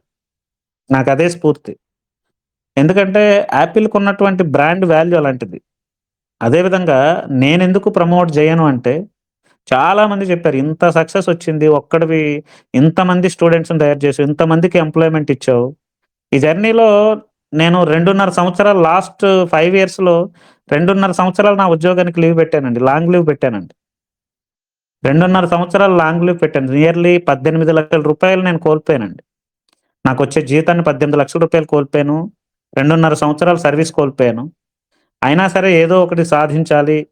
ఎంతో కొంతమందికి ఉపయోగపడాలనేటువంటి కసితో చేశాను. చాలా మందికి దుర్వాసర్‌కి ఉన్న నాలెడ్జ్‌కి దీనికి గ్రూప్ 1 ఏదో చదువుకోవచ్చు కదా! అంటే పర్టిక్యులర్‌గా నేను ఈరోజు మీకు సభాముఖంగా చెప్తున్నా.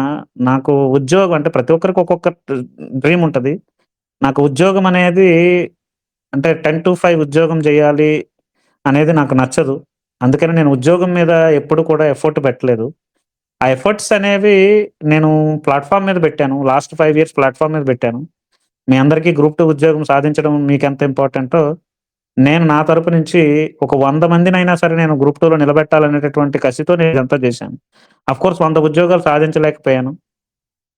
కనీసం ఒక 70 ఉద్యోగాల వరకైతే నేను వెళ్ళగలిగాను. ఈ ఈ దీనికి మొత్తం ఆన్‌లైన్‌లోనా, ఆఫ్‌లైన్‌లోనా నా దగ్గర మెంటార్‌షిప్ తీసుకున్న వాళ్ళు సైన్స్ అండ్ టెక్నాలజీ, టెస్ట్ సిరీస్‌లు, ఏపీ ఎకానమీలు ఇలా డిఫరెంట్ డిఫరెంట్ కోర్సెస్ అన్నీ తీసుకుంటే ఒక 70 వరకు ఈరోజు నేను సాధించగలిగాను. అందులో ఐదుగురికి సబ్ రిజిస్ట్రార్స్ ఇవ్వగలిగాను. ఐదుగురు మన అందులో ఐదుగురిలో ప్యూర్‌గా ముగ్గురు మన మెంటార్‌షిప్‌లో ఉండడం. మిగతాది సైన్స్ అండ్ టెక్నాలజీ పర్సనల్ ఇదంతా ఐ ఫీల్ సో హ్యాపీ. నేను చాలా హ్యాపీగా ఫీల్ అవుతున్నా. Thank you so much. Govardhan ఈరోజు ఈరోజు నీ నీ స్టోరీ అనేది ఆళ్ళందరితో పాటు నన్ను కూడా చాలా ఉత్తేజపరిచింది. విత్ యువర్ పర్మిషన్ ఆహ్, దీన్ని చాలా మందికి నేను చేరవేస్తాను. ఇప్పుడు మీకు ఈ రికార్డింగ్‌ని పెట్టమంటే మీ మీ మీ మీ అనుమతి లేకుండా నేను ఈవెన్ ఎవరి అనుమతి లేకుండా నేను ర్యాంకులు గూడా వేసుకోలేదండి. ప్రతి ఒక్కరిది వాళ్ళ యొక్క విత్ పర్మిషన్. ఆఫ్‌కోర్స్ నాకెవరు పర్మిషన్ తీసుకునేటంత అవకాశం ఇవ్వలేదు. వాళ్ళే రిజల్ట్ వచ్చిన రోజే నా ఫోటో వేయండి సార్. నా నా నా డీటెయిల్స్ వేయండి సార్ అని గురువు అంటే గౌరవంతో అంత దీనిగా వచ్చారు. ప్రతి ఒక్కరికి సాధించినటువంటి ప్రతి ఒక్కరికి కృతజ్ఞతలు. ఎవరైతే 1:2లో ఉండి ఫెయిల్ అయ్యారో మీరు నాకు మరొక అవకాశం ఇవ్వండి. నేను ఈసారి ఇంకా బెటర్ కంటెంట్ ఇచ్చి మిమ్మల్ని ముందుగా నడిపిస్తాను. అండ్ మెయిన్స్ ఫెయిల్ అయిన వాళ్ళందరికీ కూడా మరొక అవకాశం అనేది ఎప్పుడు ఉంటది. లైఫ్‌లో ఫెయిల్యూర్స్ అనేవి కామన్. సక్సెస్‌లనేవి కామన్. ఫెయిల్యూర్సే లైఫ్ గాదు. సక్సెసే లైఫ్ గాదు. ప్రతి ఒక్కడికి ఏంటంటే నీ టైమ్ అంటూ వచ్చినప్పుడు నిన్నెవడు ఆపలేడు. ఇప్పుడు గోవర్ధన్‌కొచ్చింది. రేపు నీకొస్తది. ఎల్లుండి నాకొస్తది. ప్రతి ఒక్కరికి ఒక టైమ్ వస్తది. ఆ టైమ్ వచ్చినంత వరకు ఓపికగా ఉండండి. కష్టపడండి. ఒక్కటే రాక్షసుడిలా పని చేయండి అంతే.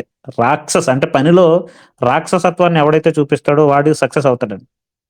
డెఫినైట్‌లీ మీరందరూ సక్సెస్ అవ్వాలి. త్వరలో ఏపీ హిస్టరీ బుక్ అనేది రిలీజ్ అవుతుంది. 15 తర్వాత మనకి ప్రింటింగ్ అనేది మనకి వస్తుంది. కొంచెం వెయిట్ చేయండి ముందే చెప్తున్నా. ఒకవేళ అటు ఇటు ఒక వారం రోజులు అటు ఇటు అయినా సరే కొంచెం నన్ను భరించండి.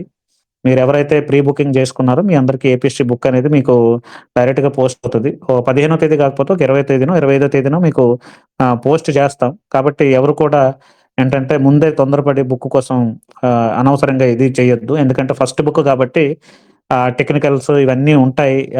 ప్రింటింగ్స్ అవ్వని, ఇవ్వని ఉంటాయి కాబట్టి చెప్తాను. తర్వాత మీకేమైనా డౌట్స్ ఉంటే ఒక 10, 15 మినిట్స్ మీరు మెసేజ్ పెట్టండి.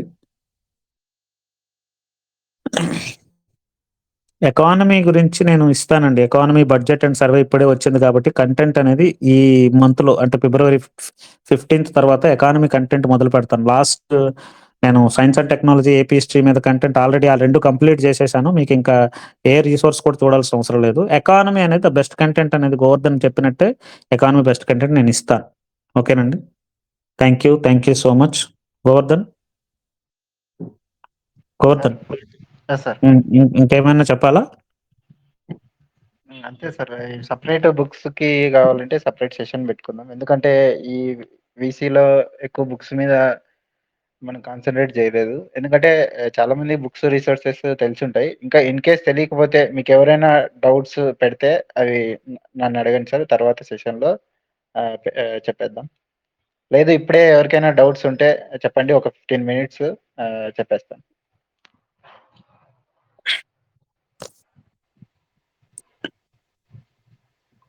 మనం మరొక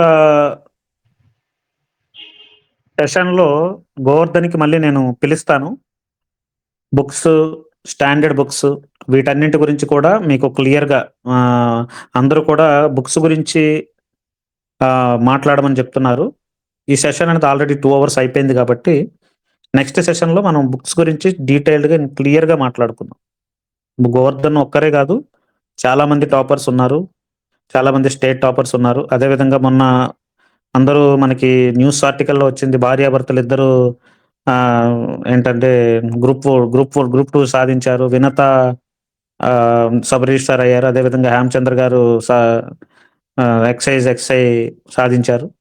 వాళ్ళిద్దరు కూడా మన ప్లాట్‌ఫార్మ్‌లో ఉండడం నేను చాలా హ్యాపీగా ఫీల్ అవుతున్నా. చాలా మంది నాకు అది పెట్టారు. పెడితే నేను చాలా హ్యాపీగా ఫీల్ అయ్యేవాడిని.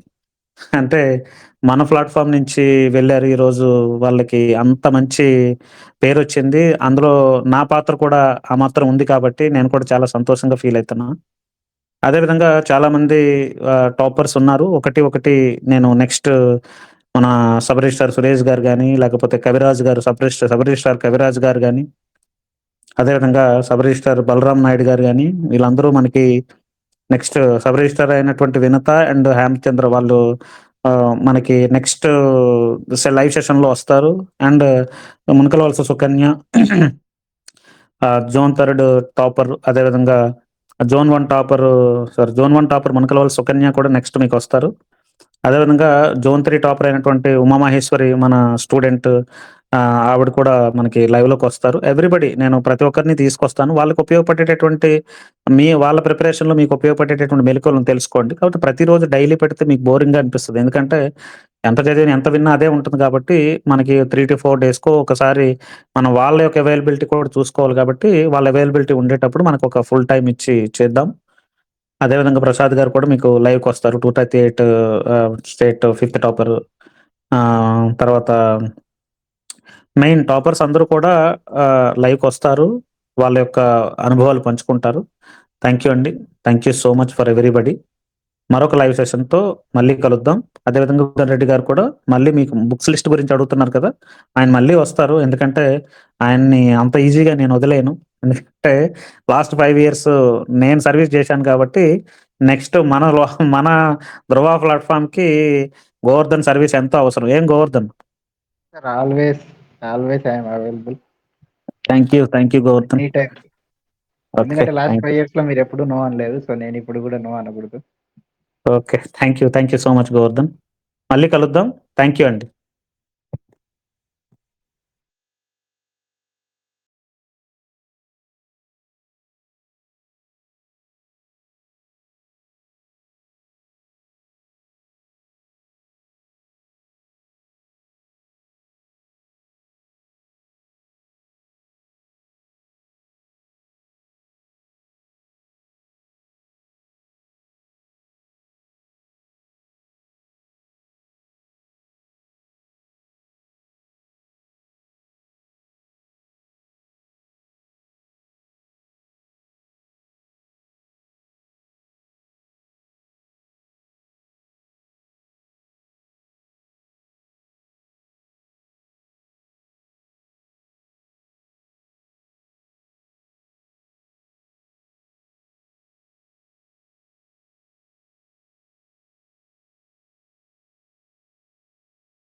స్టూడెంట్ నేను. గోవర్ధన్ నీ మాటల్లోనే